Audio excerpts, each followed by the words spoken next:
आपने अभी एक रेस देखी, इसमें दो एथलीट्स हैं जो रेसर्स हैं, they have completed the race. एक का नंबर था 21, दूसरे का 30। आप बता सकते हैं कि उस रेस को खत्म होने के वक्त किसने रेस को कंप्लीट किया फास्टर? It was 21। कैसे, आपने पता कैसे लगाया दैट 21 इज फास्टर? आपने पता लगाया क्योंकि this 21 numbered racer has completed its race in lesser time.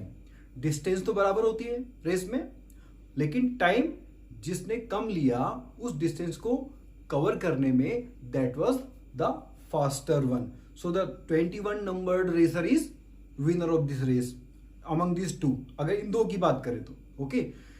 Class 7th में हमने बात की थी दैट डिस्टेंस और टाइम के बीच में एक रिलेशन के बारे में हमने बात की, दैट यूनिट टाइम में कोई ऑब्जेक्ट जो डिस्टेंस ट्रेवल करता है इसको बोलते हैं स्पीड।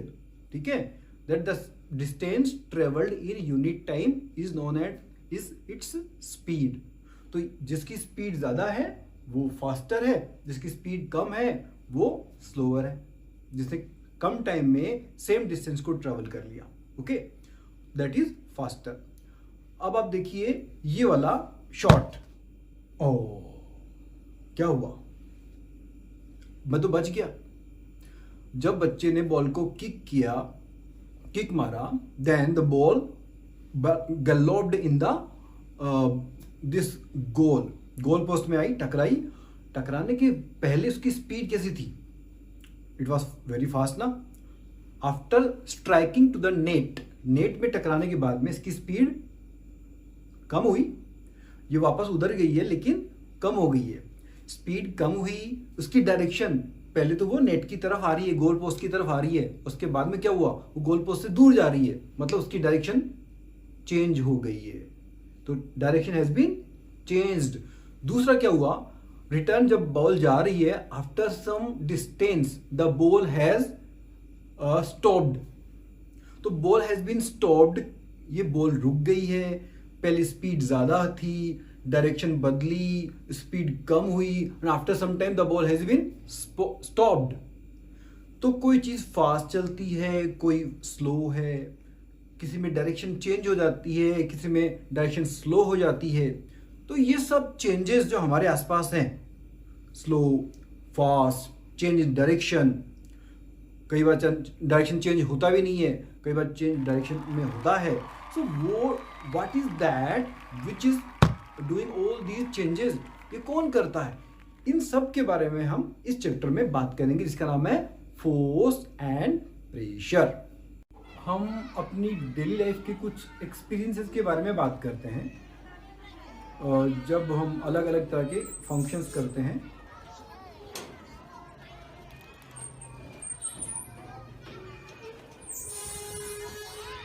आपको फुटबॉल को मूव कराना है, मतलब वो अपनी जगह से मूव करे, तो आप क्या करते हैं?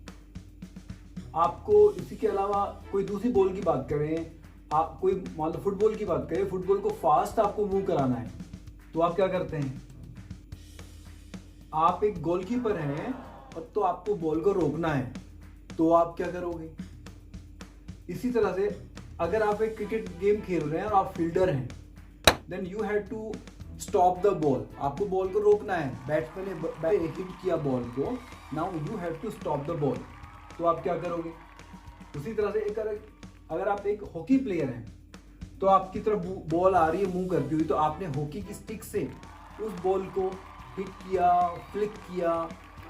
तो ये तमाम जो डिफरेंट हमने ये बॉल के गेम्स के बारे में बात की अलग अलग तरीके से, इन सब में क्या हो रहा है कि बॉल की डायरेक्शन में चेंज लाया जा रहा है, या फिर उसकी बॉल की डायरेक्शन को चेंज करने के अलावा उसकी स्पीड को या तो फास्ट किया जा रहा है, फास्टर पहले के मुकाबले, या उसको स्लो किया जा रहा है। तो इन सभी एक्शंस में हम अक्सर बोलते हैं कि हमने एक फोर्स लगाकर बॉल को रोक लिया, हमने किक मारा फोर्स से, हमने पुश किया फोर्स लगाकर। तो ये जो फोर्स वर्ड है, now we have to talk about this force. ये फोर्स है क्या, what is this force, and ये फोर्स क्या कर सकता है अलग अलग ऑब्जेक्ट्स पे, उनकी मोशन पर, उनके मूवमेंट पर, मूवमेंट इन पर इस फोर्स का क्या इफेक्ट हो सकता है. So we will talk about this in this chapter now. Different task मतलब काम. डिफरेंट टास्क को करने के लिए हम लोग डिफरेंट वर्ड्स का यूज करते हैं, जैसे कि लिफ्ट, किक, हिट, पुश.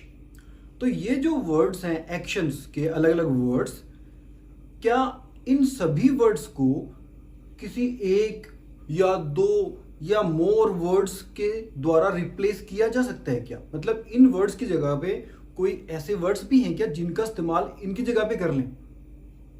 तो इसके लिए एक एक्टिविटी है आपकी बुक में, टेबल 11.1 उस एक्टिविटी के लिए रखी गई है. तो this you have to complete in your activity notebook. आप ये देखिए यहाँ पर आपको खाली वाली ब्लैंक आपकी एक्टिविटी जो टेबल है वो बता रखी है. तो आप इसमें डिफरेंट अलग अलग जो एक्शंस हैं, hitting, kicking, lifting, flying etcetera, ये तमाम डिफरेंट फंक्शंस को, एक्शंस को पहले तो बताएगा कि भाई अलग अलग सिचुएशन में कौन सा एक्शन किया जा रहा है, और उसके बाद में लास्ट में 2 कॉलम्स हैं. तो उन 2 कॉलम्स में 2 वर्ड्स लिखे हैं, एक में लिखा है पुल और एक में लिखा है पुश.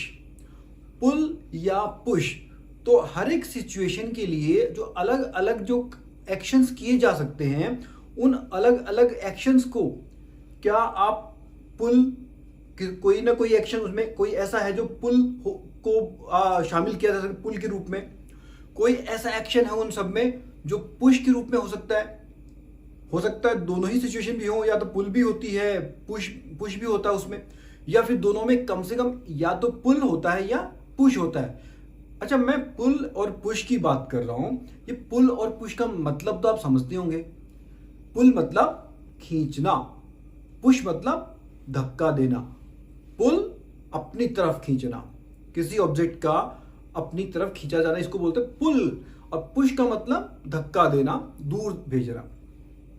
तो लास्ट में आपने देखा कि इन तमाम एक्शंस को पुल या पुश में ग्रुप करना है, कैटेगराइज करना है. तो अब देखिए, मैंने ये जो टेबल है वो आपके लिए भर दी है. इस टेबल में उन सभी एक्शंस को लास्ट के जो 2 कॉलम्स हैं उनमें या तो पुल या पुश के फॉर्म में ग्रुप किया जा सकता है. वाओ, इसका मतलब ये पुल या पुश अलग अलग चीजों के लिए केवल 2 ही वर्ड्स का इस्तेमाल करके हम ही सभी एक्शंस को इसके द्वारा हम डिफाइन कर सकते हैं.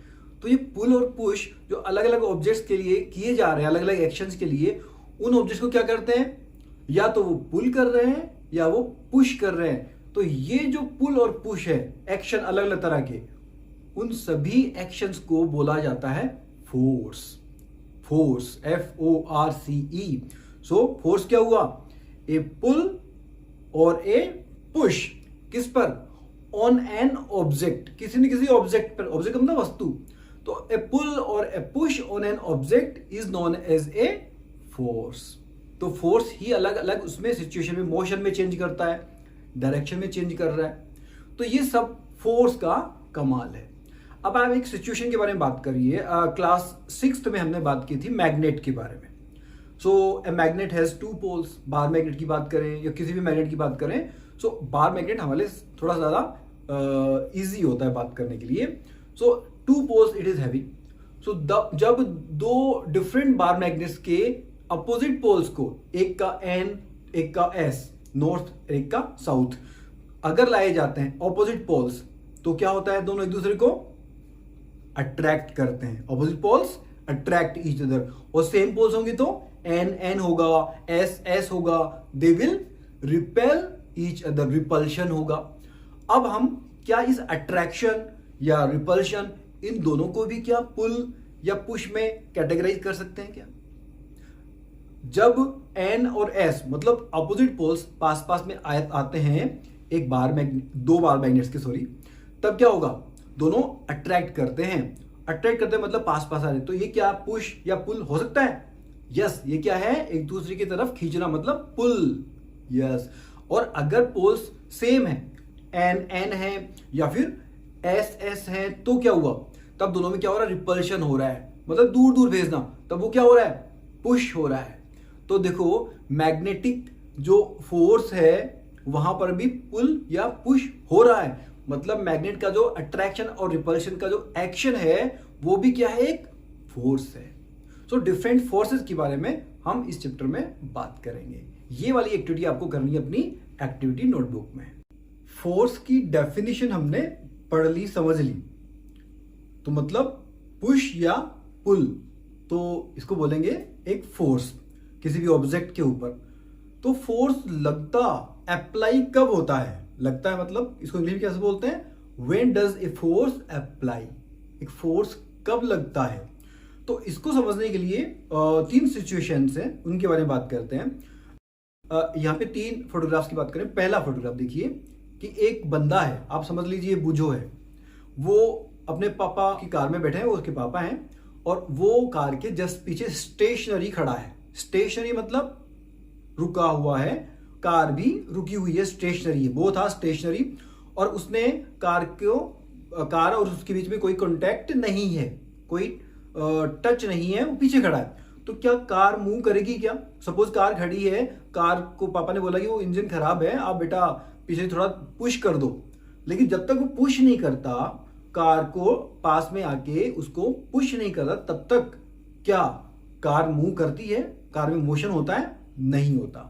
सेकेंड फोटोग्राफ देखिए, अब जब उसने उसको कार को पुश करना शुरू किया तो the car started moving slowly, move करना शुरू किया ना, कार मोशन आ गया उसमें, मतलब 0 से उसने स्टार्ट किया और अब उसकी मोशन शुरू हो गई, मतलब उसकी मोशन में चेंज आया। तो ये किसने किया, ये फोर्स ने किया। कौन सा फोर्स लगा यहाँ पर, पुश या पुल, पुश वाला फोर्स। ओके, अब सेकंड फोटोग्राफ देखिए नेक्स्ट वाली एक्टिविटी का। इसमें जो पहली और उसकी सहेली, दोनों फ्रेंड्स, वो स्कूल के गेम्स के पीरियड में एक दूसरे को क्या कर रही हैं, पुश कर रही हैं, दोनों ही पुश कर रही एक दूसरे को। ओके, मतलब फोर्स अप्लाई कर रही हैं। क्या अकेली पहेली पुश कर सकती थी खुद को, नहीं, मतलब अपने फ्रेंड के साथ में वो पुश करने का गेम खेल रही है। अब दोनों की छुट्टी हो गई, पहेली और सहेली देखिए घर पे आने के बाद में फिर से गेम खेल रही हैं, इस बार एक दूसरा गेम खेल रही हैं। तो इसमें वो दोनों क्या कर रही है, एक दूसरे को पुश कर रही है कि पुल कर रही है, अब वो एक दूसरे को पुल कर रही है, खींच रही है, अपनी तरफ खींच रही, दोनों की दोनों, तो दोनों की दोनों पुल कर रही हैं। और अब ये लास्ट वाला फोटोग्राफ देखिए, इसमें क्या हो रहा है, इसमें बूझो के पापा, और हाँ किसान भी तो है, वो फार्मर है ना, तो फार्मर वाली यूनिफॉर्म में आ गए हैं। तो वो अपनी काऊ को क्या कर रहे हैं, घर ले जाने जा रहे हैं ना, और गाय क्या बोल रही, काऊ क्या बोल रही है, मुझे घर नहीं जाना, लेकिन घर तो ले जाना पड़ेगा ना। अब इस चक्कर में दोनों की दोनों फोर्स लगा रहे हैं, काऊ लगा रही फोर्स अपोजिट डायरेक्शन में, पापा लगा रहे फोर्स अपोजिट डायरेक्शन में।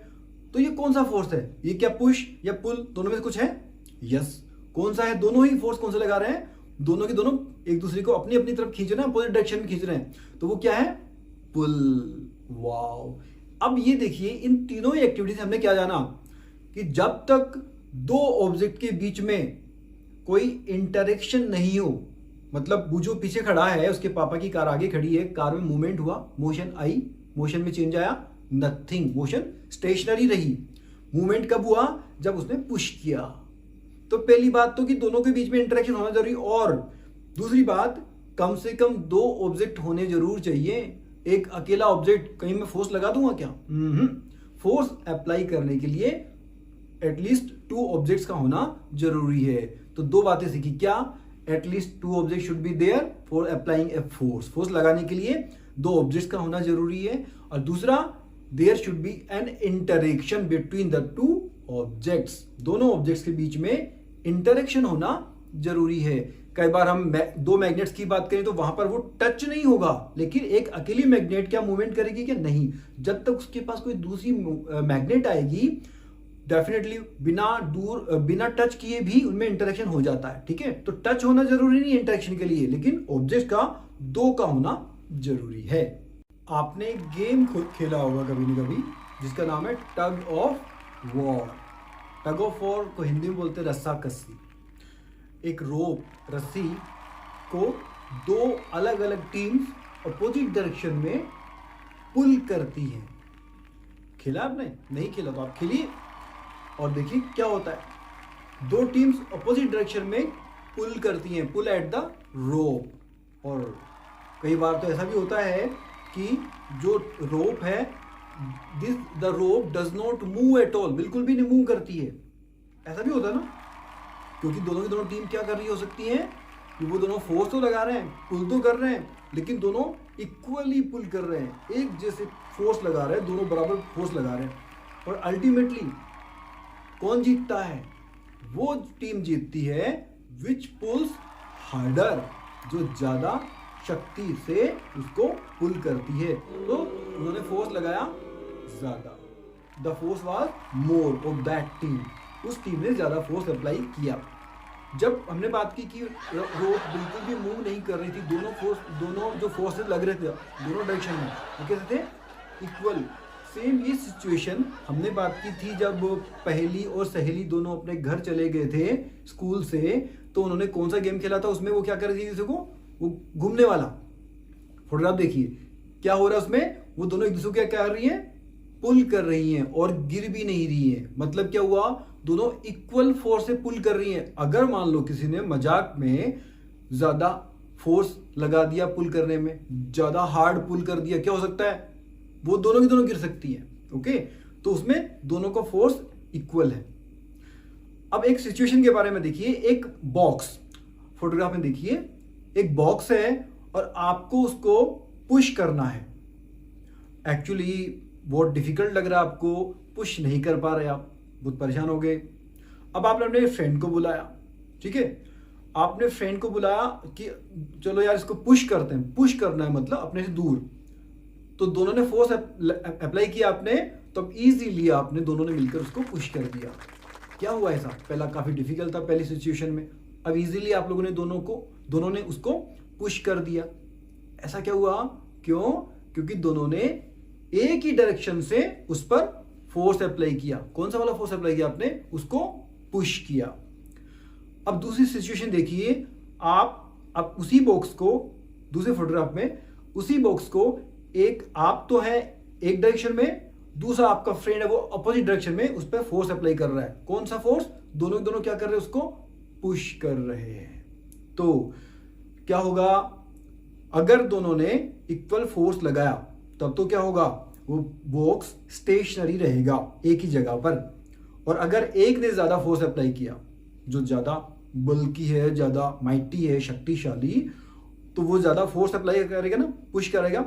तो जिसने ज्यादा फोर्स अप्लाई करेगा उसकी डायरेक्शन से जिसने कम फोर्स अप्लाई किया उसकी डायरेक्शन की तरफ वो ऑब्जेक्ट क्या हो जाएगा? पुश हो जाएगा। तो यहां पर क्या हुआ? बॉक्स पे, एक ही बॉक्स पे फर्स्ट सिचुएशन में भी दोनों बच्चों का फोर्स अप्लाई हो रहा था, वही फोर्स सेकंड सिचुएशन में भी लग रहा है, लेकिन फर्स्ट सिचुएशन से रिजल्ट सेकंड सिचुएशन में डिफरेंट है। क्यों? फर्स्ट सिचुएशन में दो फोर्स थे, टू फोर्सेस, और दोनों के दोनों एक ही डायरेक्शन में अप्लाई हो रहे थे।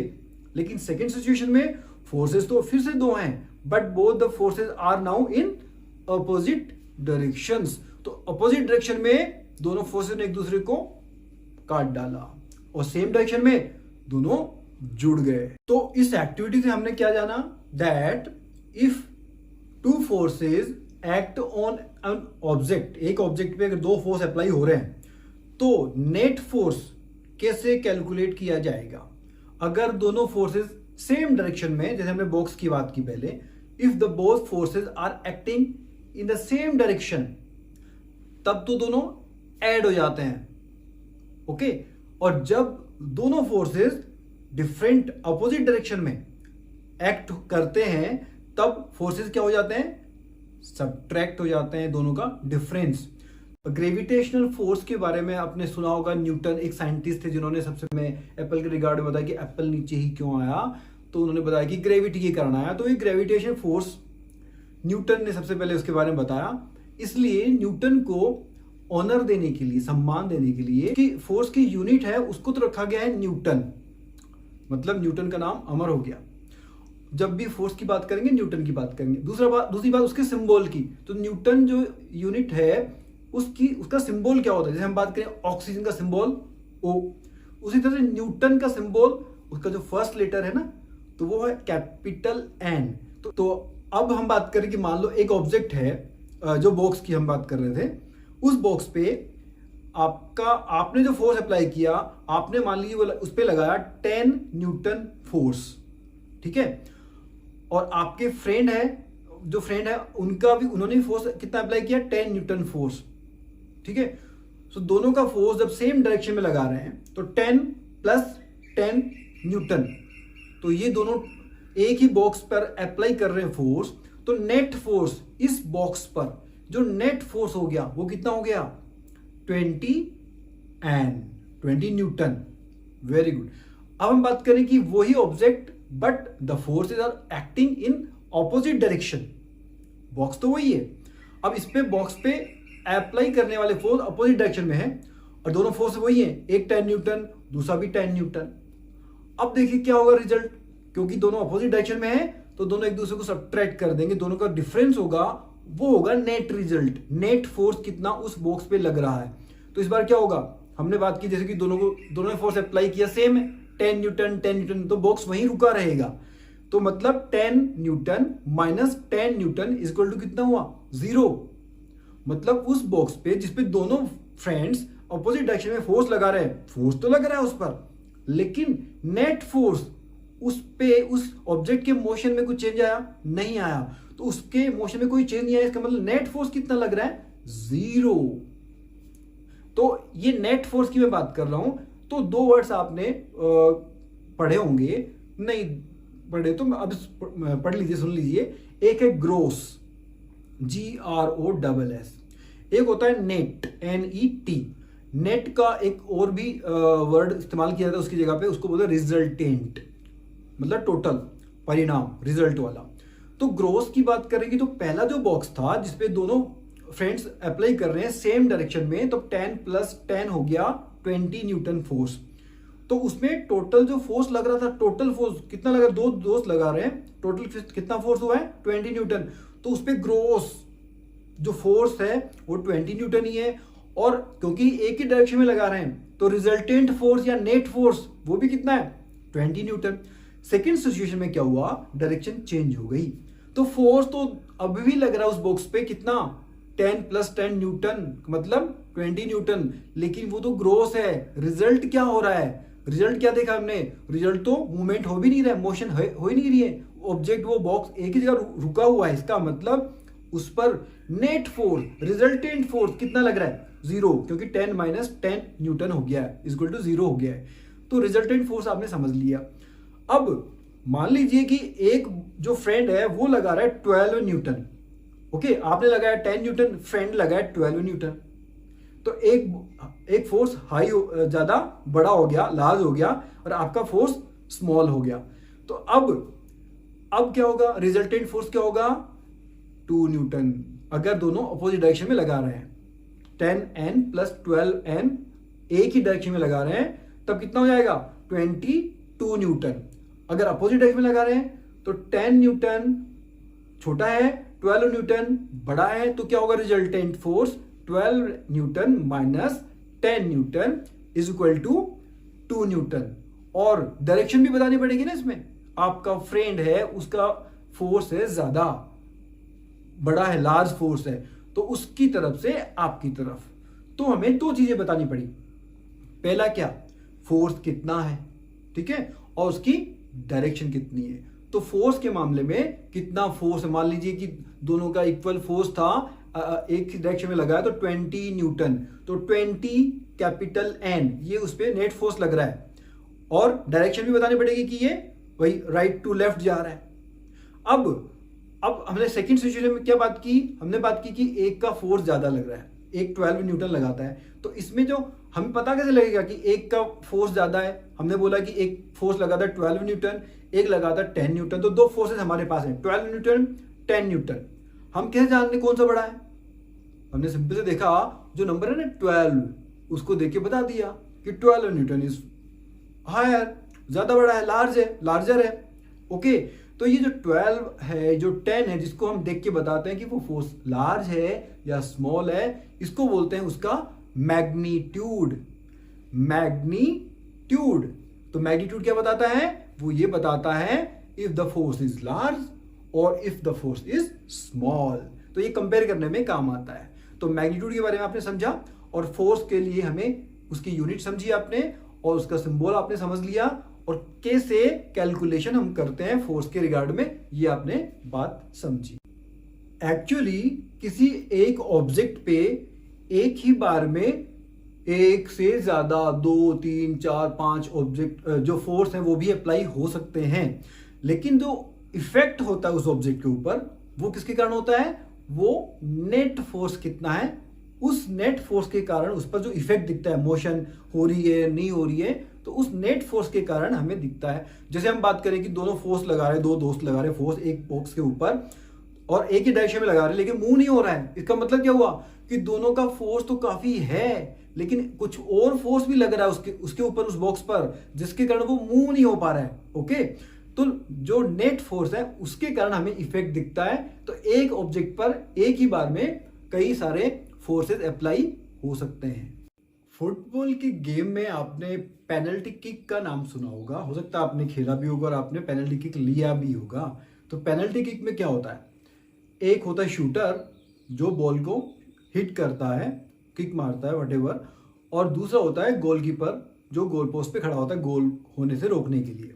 दो ही बंदे होते हैं, आप सामने पेनल्टी किक लेने वाला बंदा और उसके सामने गोलकीपर। अब जब बॉल को रखा जाता है एक जगह पे जहां से पेनल्टी ली जाती है, उस वक्त बॉल की क्या है speed? The ball speed is 0। The ball is at rest, आराम की कंडीशन में है। उसको इंग्लिश में क्या बोलते हैं? The ball is at rest. अब पेनल्टी किक लेने वाले प्लेयर ने उसको हिट किया, किक मारी, किसकी तरफ? गोल पोस्ट की तरफ। किक मारने पे बॉल गोल की तरफ जाती है, और गोलकीपर क्या ट्राई करता है? पहले तो जब उसने गोल की तरफ हिट किया तो बॉल की स्पीड जो 0 थी वो स्पीड क्या 0 ही रही क्या?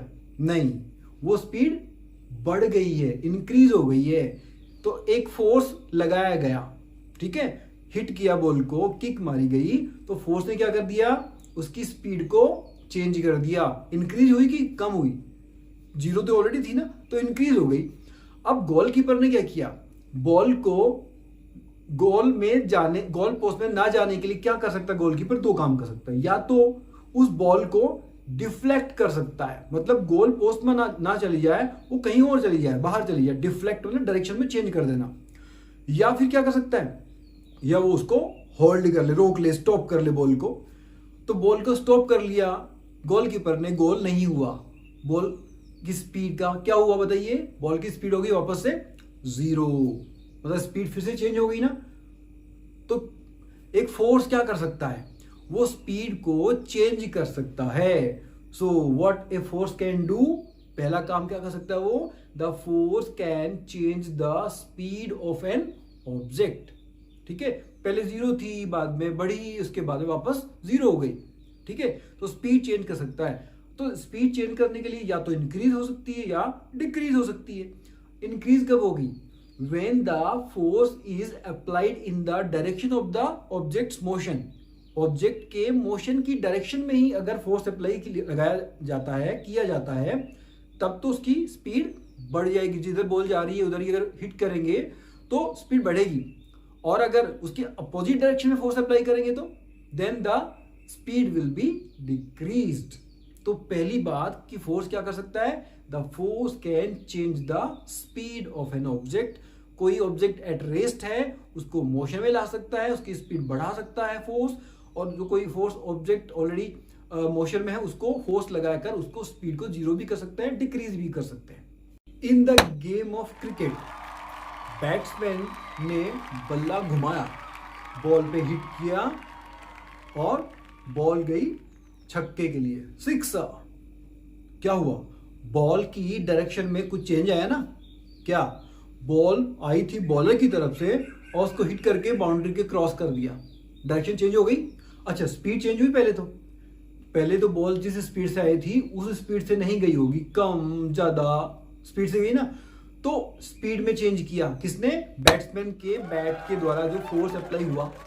इसके अलावा डायरेक्शन चेंज हो गई, बॉल जिस डायरेक्शन में आ रही थी उसने अपोजिट डायरेक्शन में, मान लो स्ट्रेट में 6 मारा, तो डायरेक्शन में भी चेंज आ गया। तो ये डायरेक्शन में चेंज किसने किया? ये भी किया फोर्स ने। तो फोर्स सेकंड काम क्या कर सकता है? ए force can change the direction of the object also. तो दो काम एक फोर्स कर सकता है, क्या? वो उसकी स्पीड बदल सकता है किसी ऑब्जेक्ट की, और दूसरा the force can change the direction of the object. अगर वो मोशन में है तो डायरेक्शन कब बदली जाएगी? मोशन जब होगी तभी ना। ऑब्जेक्ट अगर एक ही जगह रखा हुआ है तब उसकी मोशन डायरेक्शन के बारे में हम नहीं बात कर सकते। तो ये दो तरह की चेंज कर सकता है, और ये डायरेक्शन और स्पीड दोनों में जो चेंज है, इन दोनों को मिलाकर क्या बोलते हैं? State of motion. तो एक फोर्स क्या कर सकता है? The force can change the speed and the force can change the direction of the object. इसको हम क्या बोलेंगे? The force can change the state of motion of an object. The state of motion जो word है, 3 word, state of motion, वो किसके लिए है? स्पीड और डायरेक्शन दोनों को मिलाकर। हो सकता है दोनों एक साथ चेंज नहीं हो सकता कभी स्पीड ही चेंज हो सकता है कभी डायरेक्शन ही चेंज हो सकता है कभी दोनों के दोनों चेंज हो। तो इन दोनों के लिए एक कंबाइंड वर्ड का इस्तेमाल किया जाता है, that is known as state of motion. So a force can change the state of motion of an object. जैसे हम बात करें, एक बॉल है, वो रुकी हुई है, एट रेस्ट है, तो उसकी स्टेट ऑफ मोशन क्या बोलेंगे? 0। उसकी स्पीड क्या है? 0।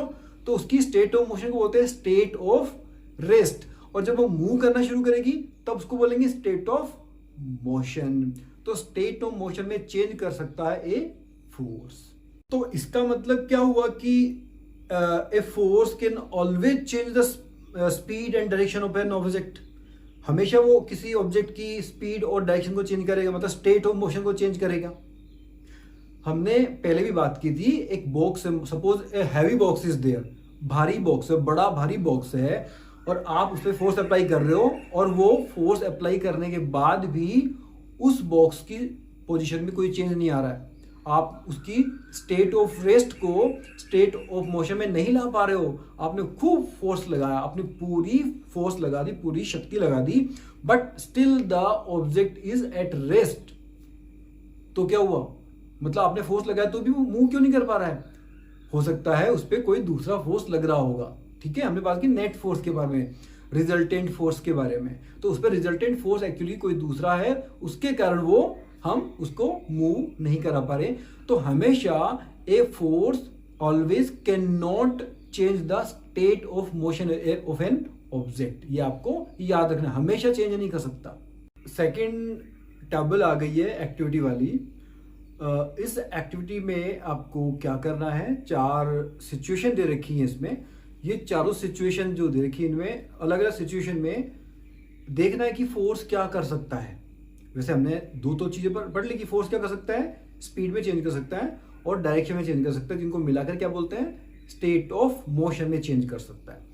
अब इसमें 4 सिचुएशन दे रखी हैं। तो पहली सिचुएशन है वो, उसमें क्या लिखा है? डॉ, लंप ऑफ डॉ, मतलब गूंदा हुआ आटा। उस पर जब प्रेशर अप्लाई करेंगे तो लास्ट की जो 2 कॉलम्स हैं उनमें एक में तो है कि उसकी स्टेट ऑफ मोशन में चेंज आएगा क्या, और लास्ट वाला उसके भी सबके लास्ट में जो कॉलम है उसमें क्या मेंशन है? क्या इसकी शेप में चेंज आएगा क्या? तो क्या स्टेट ऑफ मोशन में चेंज आएगा? डेफिनेटली नहीं आएगा, ना तो स्पीड में और ना ही डायरेक्शन में। ऐसे कोई दोनों सिचुएशन है नहीं, उस पर अप्लाई होती नहीं है आटे पे, गूंदे आटे पे, मतलब डोह पे। उसके बाद में 3 सिचुएशन हो रखी है साइकिल की। स्प्रिंग वाली की जब बैठते हैं तो स्प्रिंग में, उसके बाद थर्ड वाली रबर बैंड को उसको नीचे वेट लूज उसके ऊपर लटकाते हैं या फिर उसको हम पुल करते हैं नीचे की तरफ, और लास्ट वाली 4th सिचुएशन में बता रखा है कि एक स्टील का या कोई मेटल का जो स्केल है उसके ऊपर एक वेट रखेंगे बीच में। तो इन चारों ही सिचुएशन में रिजल्ट क्या होगा? स्टेट ऑफ मोशन में चेंज नहीं आएगा, सब में नो ऑप्शन आएगा। और बाकी जो लास्ट वाली है ना, लास्ट वाला कॉलम, कि इनकी शेप में चेंज आएगा क्या? तो यस, चारों ही सिचुएशन में लंप ऑफ डो में उसकी शेप में चेंज आएगा, प्रेस करेंगे तो अलग अलग तरह की शेप बनेगी। स्प्रिंग की बात करें तो स्प्रिंग में चेंज आएगा ना, स्प्रिंग कंप्रेस हो जाएगी जब बैठा जाएगा, उसके बाद में वो कंप्रेस के बाद में वो बाद में बड़ी भी हो सकती है, सॉरी एक्सपैंड भी हो सकती है, फिर कंप्रेस हो सकती है। तो ये शेप में चेंज आया। थर्ड वाली सिचुएशन में रबर बैंड की शेप में चेंज आ गया, और लास्ट फोर्थ सिचुएशन में भी क्या, उसकी शेप में चेंज आ रहा है, वो बैंड हो गया, बीच में से बैंड हो गया, तो उसकी शेप में चेंज आया। तो ये सब किसने किया, ये भी फोर्स नहीं किया है। इसका मतलब force can change the shape of an object also, shape को भी बदल सकता है। शेप पहले कुछ और थी, बाद में कुछ और बदल हो गई। जैसे कि आप एक बलून, इन्फ्लेटेड बलून लीजिए, आप उसको अप्लाई कीजिए उसके ऊपर फोर्स, तो क्या उसकी शेप बदलेगी? यस। तो ये किसने किया, ये भी फोर्स ने किया है। तो फोर्स ने तीसरा काम कर दिया, कौन सा, चेंज इन द शेप। पहला कौन सा था, स्पीड, सेकंड डायरेक्शन, दोनों को मिला के तो हमने एक अलग सा नाम की बात की नहीं उसके बारे में, वो था स्टेट ऑफ मोशन। थर्ड अभी हम बात कर रहे हैं वो है चेंज इन द शेप। तो तीन तरह के चेंजेस कर सकता है एक फोर्स। इन सभी एक्टिविटीज को करने के बाद में हमने फोर्स के बारे में काफी कुछ जान लिया है। तो हमने क्या क्या जाना, फोर्स क्या क्या कर सकता है। पहली बात हमने ये जाना कि फोर्स एक ऑब्जेक्ट को रेस्ट से मूव करा सकता है। An object move from rest, रुका हुआ कोई ऑब्जेक्ट उसको मूव करा सकता है। सेकंड क्या करा सकता है, मे change the speed of an object if it is moving. अगर कोई ऑब्जेक्ट ऑलरेडी मोशन में है, मूव कर रहा है, तो उसकी स्पीड को चेंज कर सकता है, ये ऑलरेडी हम बात कर चुके हैं। और क्या कर सकता है, third, may change the direction of the motion of an object. Object की मोशन है, उसकी डायरेक्शन को चेंज कर सकता है। ठीक है, डायरेक्शन के बारे में हमने बात की। Next, may bring about the change in the shape of an object. अभी हमने बात की इसके बारे में, बलून के बारे में, डॉग के बारे में, बहुत सारी सिचुएशंस की हमने बात की। तो इन सब में शेप के बारे में बात की। और लास्ट में क्या बोल सकते हैं, बिकॉज सम और ऑल ऑफ दीज इफेक्ट्स, इनमें से कुछ को चेंज कर सकता है या सबको भी चेंज कर सकता है। कोई जरूरी नहीं कि सारे के सारे चेंजेस एक ही साथ हो, और कोई जरूरी नहीं कि सारे सारे चेंज एक साथ ना हो। कभी कभी तो सारे चेंज एक साथ भी हो सकते हैं। So that is about the what A force can do. इसके बारे में हमने अब तक बात की।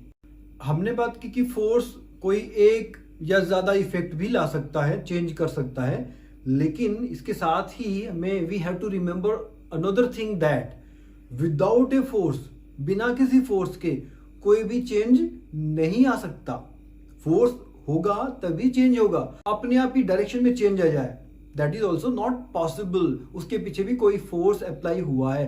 अपने आप ही स्पीड बढ़ जाए, इंक्रीज हो जाए, डिक्रीज हो जाए, that is also not possible. उसके पीछे भी कोई ना कोई फोर्स है, भूत नहीं होता। ठीक है, तो रियल में कोई ना कोई फोर्स जरूर उसके पीछे अप्लाई किया गया है किसी न किसी तरीके से, इसलिए उसमें मूवमेंट आया, उसकी स्पीड बढ़ी घटी, या उसकी डायरेक्शन में चेंज आया, उसकी शेप में चेंज आया। तो अब तक हमने डिफरेंट फोर्स के द्वारा होने वाले फंक्शंस के बारे में, एक्शंस के बारे में बात की।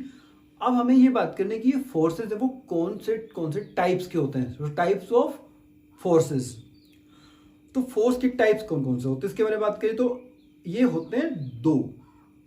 पहले फोर्सेस वो जो किसी ऑब्जेक्ट के डायरेक्ट कांटेक्ट में जब आते हैं तब अप्लाई हो पाते हैं। ठीक है, अगर कांटेक्ट नहीं होगा, डायरेक्ट कांटेक्ट नहीं होगा, तो वो अप्लाई नहीं हो सकते। ठीक है, तो वो तो कहलाते हैं contact forces, the forces which are applied only when they are in direct contact with the object. Those forces are known as contact forces. Contact का मतलब टच होगा ना। Second forces, those are non contact forces. नाम ही क्या है, non contact, मतलब इनका डायरेक्ट कॉन्टैक्ट नहीं होगा। अप्लाई किया जाने वाला जो एजेंट है, जो फोर्स है, वो डायरेक्ट कॉन्टैक्ट में टच नहीं है, उसके बाद भी फोर्स अप्लाई हो गया, मतलब फोर्स तो है लेकिन वो कॉन्टैक्ट में नहीं आया है। So in that condition there is no need of direct contact, बिना कॉन्टैक्ट के भी फोर्स अप्लाई हो जाता है। Those forces are known as non contact forces. तो पहले we will talk about the contact forces. इसमें हम दो कॉन्टैक्ट फोर्सेस की बात करेंगे। पहला कॉन्टैक्ट फोर्स है that is muscular force. Muscular word किससे बना है? मसल्स से। हमारी बॉडी की मसल्स, ये भी मसल्स हैं और बहुत सारी मसल। कुछ लोग तो अपनी मसल्स को यहाँ पे खूब सारा उगा लेते हैं, ग्रो कर लेते हैं एक्चुअली जिम में जाके खूब फिजिकल एक्सरसाइज करके। तो हम बात करें मस्कुलर फोर्स की, मतलब मसल्स की हेल्प से जो फोर्स अप्लाई होता है। जैसे कि मैंने अपने फिंगर को पकड़ा तो इसमें किसने हेल्प की? मेरे इन दोनों फिंगर्स ने हेल्प की इसको होल्ड करने में। एक फोर्स अप्लाई किया मैंने, इसको प्रेस किया, शेप में चेंज किया, तो यहाँ पे जो फोर्स लग रहा है वो मेरी फिंगर की मसल्स के द्वारा अप्लाई हो रहा है। तो फोर्स कौन सा है? कॉन्टैक्ट वाला है। डायरेक्ट कॉन्टैक्ट में आई मेरी फिंगर्स इस फिंगर के। दूसरा, ये मेरी मसल्स के द्वारा लगाया जा रहा है। तो हमारी बॉडी में जो अलग अलग बॉडी के सिस्टम्स हैं, जो हमने क्लास 7 में बात की उनके बारे में, उनमें भी हमने क्या देखा? जैसे कि डाइजेस्टिव सिस्टम में डिफरेंट ऑर्गेन्स हैं, उनमें मूवमेंट ऑफ फूड होता है। इसोफेगस में फूड का मूवमेंट होता है, तो उसके लिए भी वो जो बॉल है, फूड बॉल नीचे की तरफ मूव करती है, तो मसल्स की बनी हुई इसोफेगस से जाती है ना, तो वो मसल्स उसको आगे की तरफ पुश करती हैं। स्टमक के अंदर डाइजेशन हो, या फिर हम बात करें रेस्पिरेशन के बारे में, ब्रीदिंग के बारे में, तो हमारे रेस्पिरेटरी सिस्टम में हमारे लंग्स का शेप छोटा या बड़ा होना, या फिर हमारी डायफ्राम की शेप में चेंज आना, तो ये सब के सब क्या है? मसल्स के द्वारा होने वाले फोर्सेस लगाए जाते हैं। इसके अलावा हम बात करें एनिमल्स के बारे में, अलग अलग animals, bullocks, cows, horses, camels, तो ये एनिमल्स भी, या गोट्स की बात करें, शीप की बात करें, these animals also use their muscular force. इसमें मसल्स का डायरेक्ट कॉन्टेक्ट होना जरूरी है इस फोर्स को लगाने के लिए। So when in a force muscles are used to apply a force, then that force is known as muscular force. हमने डिफरेंट एक्टिविटीज में देखा, जैसे कि एक मूविंग बॉल, मूव करती हुई बॉल, चलती हुई ball, after some time ground पर इट स्टॉप्स, रुक जाती है। आप साइकिल के पैडल मारना बंद कर दीजिए, पैडलिंग बंद कर दीजिए, the bicycle will stop after some time. आप अपनी गाड़ी का इंजन स्विच ऑफ कर दीजिए, what will happen? Automatically it will come to a halt, थोड़ी देर बाद में गाड़ी रुक जाएगी। बोट के अंदर हैं, आप रोविंग कर रहे हैं, रोविंग आप रोक दीजिए, क्या होगा? After some time the boat will stop. यहां पे सब में क्या हो रहा है? सब अपने आप ही रुक रहे हैं। हमने इसके पहले बात की थी, अपने आप तो कोई एक्शन होता नहीं है। इसका मतलब क्या हुआ कि इन सब सिचुएशंस में कोई ना कोई फोर्स तो लग रहा है। अब ये फोर्स कहां लग रहा है? कौन लगा रहा है? इन सब सिचुएशन में हमने सबसे पहली बात क्या नोटिस की कि जिस डायरेक्शन में मूवमेंट हो रहा था ऑब्जेक्ट का, बॉल लेफ्ट से राइट जा रही थी, तो वो बॉल के ऊपर जो फोर्स लग रहा है, हमने बात की थी कि वो बॉल रुक गई है। इसका मतलब क्या हुआ? फोर्स अगर सेम डायरेक्शन में लगता तब तो स्पीड, हमने बात की थी, बढ़ जाती, लेकिन बॉल की स्पीड 0 पे आ गई। इसका मतलब फोर्स लगा है और वो अपोजिट डायरेक्शन में लगा है। Very good. इसी तरह से गाड़ी की बात करें, बोट की बात करें, बॉल की बात करें, इन सब सिचुएशन में एक फोर्स लग रहा है और वो हमेशा कौन सी डायरेक्शन में लग रहा है? अपोजिट डायरेक्शन में लग रहा है। और बॉल को उस फोर्स ने रोक दिया है, ठीक है? तो बॉल को रोक दिया मतलब किसने रोक दिया? ये वो ग्राउंड के ऊपर मूव कर रही थी बॉल, तो ग्राउंड की सरफेस और बॉल की सरफेस दोनों के बीच में एक फोर्स लग रहा है। ओके, तो इस सरफेस के कारण ये जो फोर्स लग रहा है, इस फोर्स का नाम है फोर्स ऑफ फ्रिक्शन, जो कि सेकेंड कॉन्टैक्ट फोर्स है। इस फोर्स के अंदर भी क्या हो रहा है? दोनों ऑब्जेक्ट्स का एक दूसरे के कांटेक्ट में आना जरूरी है, दोनों की सरफेस का। बॉल किसके कांटेक्ट में आई है? ग्राउंड के कांटेक्ट में। बोट किसके कांटेक्ट में? वाटर के कांटेक्ट में। हमारी बाइक या कार जिसको हमने इंजन को स्विच ऑफ कर दिया, या बाइसिकल को हमने पैडलिंग बंद कर दी, वो किसके कांटेक्ट में है? उनके व्हील्स, टायर्स किसके कांटेक्ट में है? ऑन द रोड या सरफेस जो भी है उसके कांटेक्ट में है। तो ये भी कांटेक्ट फोर्स है और इसके पीछे रिस्पॉन्सिबल, इसका नाम क्या है? फ्रिक्शन, जो कि किस पे डिपेंड करता है? सरफेस पे डिपेंड करता है। तो इसमें हमने सबसे पहली बात की कि हमेशा ये force of friction opposite direction में लगता है और ये सरफेस के कांटेक्ट में आने पे लगता है। तो हमेशा ये अपोजिट डायरेक्शन में लगता है। और इसके बारे में एक्चुअली नेक्स्ट चैप्टर आएगा फ्रिक्शन का, जिसमें ओनली फ्रिक्शन के बारे में बात होगी, तब हम ज्यादा बात करेंगे। ये तो हो गया first type of force, that was contact force. देखिए दो हमने सब टाइप्स पढ़े, पहला मस्कुलर फोर्स और दूसरा पढ़ा हमने फ्रिक्शन। अब हम बात करें एक ऐसे फोर्स के बारे में कि वो तब भी अप्लाई कर सकता है जब वो जिस ऑब्जेक्ट पे लगाया जा रहा है, अप्लाई किया जा रहा है, वो उसके कॉन्टैक्ट में नहीं है। वाओ, मतलब उसके डायरेक्ट टच में नहीं है, फिर भी वो अप्लाई हो जाता है। ये तो वंडरफुल हो गया। ऐसा पॉसिबल है? Yes, it is possible and you know from class 6th only. Chhathi class से भी आप ऑलरेडी पढ़ चुके इसके बारे में। हमने बात की थी मैग्नेट्स के बारे में, आप मैग्नेट से खेले थे क्लास 6th में। तो हमने मैग्नेट्स के बारे में ये जाना था that when a bar magnet's north pole is brought towards the north pole of the another magnet, दूसरे मैग्नेट के नॉर्थ पोल के पास पहले वाले का भी नॉर्थ पोल लेके आया जाता है, मतलब लाइक पोल्स, सेम पोल्स। तो क्या होता है, same poles repel each other, और ऑपोजिट पोल्स होंगे तो क्या होगा, opposite poles attract each other. क्या दोनों ही सिचुएशन में सेम पोल्स हो, लाइक पोल्स हो या अनलाइक पोल्स हो, लाइक या सेम, अनलाइक और ऑपोजिट। तो लाइक और अनलाइक दोनों सिचुएशन में क्या हमें मैग्नेट्स को एक दूसरे के टच में लाना पड़ता है, कॉन्टेक्ट में लाना पड़ता है क्या?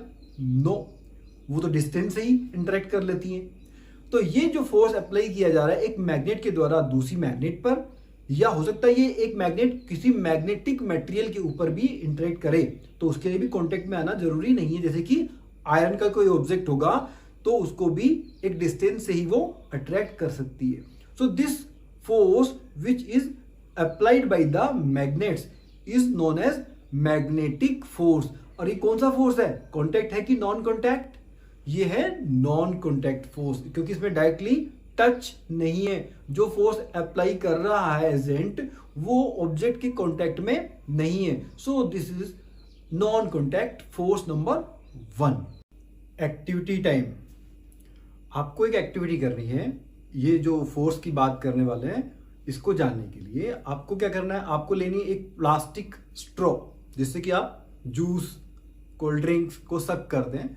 ऐसी एक स्ट्रॉ लेने के बाद में you have to cut into 2 pieces this straw. इसको 2 बराबर पीसेस में काट लेना है। अब आपके पास 2 पीसेस हैं। एक पीस जो इसका स्ट्रॉ का है you have to suspend it, suspend कर देना मतलब लटका देना है टू अ टेबल्स एज, जैसे फिगर में दिखा रखा है उस तरह से टेबल के एज पर आप उसको सस्पेंड कर दीजिए। Suspend it with the help of A thread, धागे से आप उसको सस्पेंड कर दीजिए। दूसरा जो पीस आपके पास है इस स्ट्रॉ का, उसका क्या करना है, you have to rub on a sheet of paper, एक पेपर की शीट के ऊपर जो दूसरा वाला एंड था उसको आपको रब करना है।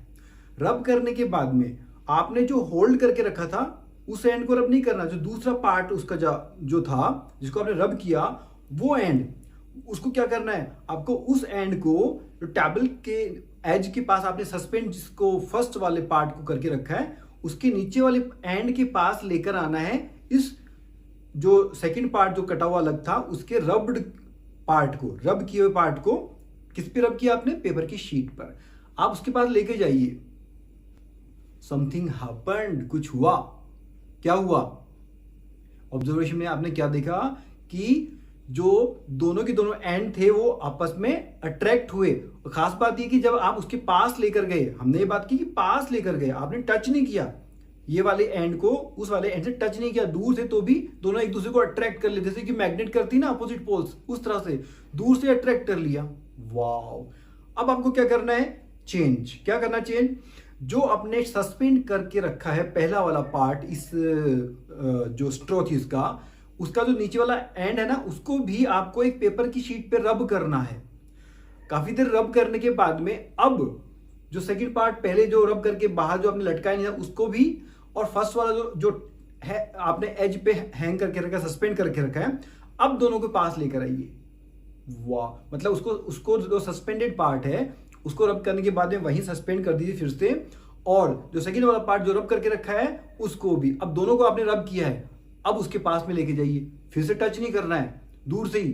क्या हो रहा है, थोड़ी दूर जब उसके पास रही वो दोनों के दोनों स्ट्रो के पीसेस, तो क्या हुआ, इन दोनों इस बार दोनों को रिपेल किया, जैसे कि दो सेम पोल करते ना उस तरह से मैग्नेट के। वाओ, तो फोर्स अप्लाई हो रहा है। क्यों? अट्रैक्ट हुआ, रिपेल हुआ, मतलब पुश एंड पुल दोनों हो रहे हैं। तो पुश और पुल का मतलब फोर्स अप्लाई हो रहा है। अब ये वाला कौन सा फोर्स है? खास बात ये कि इसमें भी कॉन्टैक्ट नहीं हो रहा है, इंटरेक्शन तो हो रहा है, फोर्स अप्लाई हो रहा है, but there is no any direct contact of the two objects. तो कौन सा फोर्स है ये? टाइप कौन सा है? Non contact force. और इस नॉन कॉन्टैक्ट फोर्स का नाम क्या है उसके बारे में बात करते हैं। हमने जब उस स्ट्रोक को रब किया था, पहले एक को किया, बाद में एक को नहीं किया था, फिर दोनों सेकेंड जो कंडीशन थी उसमें दोनों को रब करके हमने चेक किया था।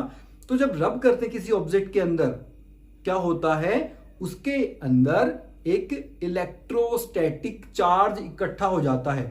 इलेक्ट्रोस्टैटिक चार्ज, ये इलेक्ट्रोस्टैटिक चार्ज का मतलब नहीं समझे ना? चलो बताते हैं। ये वर्ड है इलेक्ट्रोस्टैटिक। इसके दो पार्ट्स हैं, पहला इलेक्ट्रो, दूसरा है स्टैटिक। इलेक्ट्रो का मतलब तो है इलेक्ट्रिक करंट, जिसको आप चार्ज भी बोल सकते हैं। दूसरा स्टैटिक, स्टैटिक वर्ड बना है एक्चुअली स्टेशनरी से। स्टेशनरी हमने बूजो के पापा कार में बैठे थे, बूजो पीछे से पुश कर रहा था लेकिन खड़ा ही था, दूर था ना, तो वो स्टेशनरी था। उसी तरह से यहां पर भी स्टैटिक का मतलब क्या? स्टेशनरी, मतलब एक जगह पे रुका हुआ। इलेक्ट्रो का मतलब चार्ज, स्टैटिक का मतलब रुका हुआ एक जगह पे, स्टेशनरी। तो ऐसा इलेक्ट्रिक चार्ज जो एक जगह पे रुका हुआ है। हमने बात की थी कि जब आप रब करेंगे स्ट्रोक के पीस को, तो आपको दूसरे वाले पीस को, पार्ट को, एंड को, जिसको आपने रब किया उसको टच नहीं करना है। टच करेंगे तो क्या होगा? हमारी बॉडी के अंदर इस स्ट्रोक का चार्ज आ जाएगा, क्योंकि हमारी बॉडी कैसी है? Conductor of electric current, already हम जानते हैं।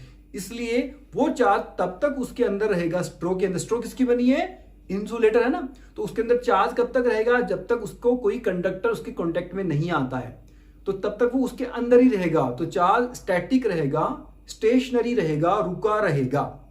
तो इस तरह से हमने ये देखा कि वन चार्ज्ड बॉडी, अब जो बलून नहीं, हमने स्ट्रोक को किया रब, तो स्ट्रोक को हमने चार्ज किया, तो एक चार्ज बॉडी दूसरी अनचार्ज बॉडी के पास में, या फिर एक चार्ज बॉडी दूसरी चार्ज बॉडी के पास में जब लेकर गए, तो क्या हुआ? एक फोर्स अप्लाई हुआ। तो ये फोर्स कौन सा था? इस चार्ज के कारण इस फोर्स का नाम क्या है? Electrostatic force. वाओ! और ये इलेक्ट्रोस्टैटिक फोर्स है, इसके बारे में वैसे चैप्टर नंबर 15 आएगा तो हम बहुत ज्यादा बातें करेंगे इसके बारे में। फिलहाल ये समझ लीजिए this is also a non contact force, और आप ये एक्टिविटी इजिली अपने घर पे कर सकते हैं। What is this? This is the coin of 5 rupee. Oh sorry, it fell down, मेरे हाथ से स्लिप हो गया। अच्छा, जैसे मेरे हाथ से स्लिप हुआ, what happened? It started going downwards, नीचे जाना शुरू हो गया। क्यों नीचे क्यों गया? यहां क्यों नहीं रहा? ऊपर क्यों नहीं गया? आपकी तरफ क्यों नहीं आया? मेरी तरफ क्यों नहीं आया? नीचे गिर गया। इसके अलावा कोई और भी ऑब्जेक्ट अगर होता मेरे हाथ में, अगर वो स्लिप हो जाता मेरे हाथ से, then it would have been fallen down, नीचे की तरफ जाता ना। ये कैसा हो रहा है? Actually all the objects which are left और रिलीज फ्रॉम आवर हैंड्स, वो कहां जाते हैं? नीचे की तरफ। कौन अट्रैक्ट कर रहा है? कौन खींच रहा है? कौन पुल कर रहा है? और अर्थ। इसका मतलब क्या हुआ? अर्थ हर एक ऑब्जेक्ट को अपनी तरफ अट्रैक्ट कर रही है। और क्या ये कॉइन उसके कांटेक्ट में है? क्या अर्थ के कांटेक्ट में नहीं है, बस हमें उसको रिलीज करना है, छोड़ना है। हमने छोड़ा और वो अट्रैक्ट कर लेगी। ये तो हाथ में मेरा दूसरी पाम टॉप आ गई ना, इसलिए इसने रोक लिया, अदरवाइज ये नीचे जा रहा था वापस। ओके, तब शुरुआत में when in the beginning the coin was in my 2 fingers, between my 2 fingers, तो मैंने इसको रोक के रखा हुआ है। इसकी स्टेट ऑफ मोशन क्या है इस वक्त? स्टेट ऑफ मोशन हमने पढ़ा था शुरुआत में इस चैप्टर के, दैट इज एट रेस्ट। और जैसे ही इसको रिलीज किया, उस स्टेट ऑफ मोशन में चेंज आया। अब रेस्ट में नहीं रहा ना, इसकी स्पीड बढ़ गई। स्पीड बढ़ गई, इसका मतलब स्टेट ऑफ मोशन में आया चेंज। और हम ये बात कर चुके हैं कि जब भी किसी ऑब्जेक्ट के स्टेट ऑफ मोशन में चेंज आता है, then we can say that कौन करता है स्टेट ऑफ मोशन में चेंज?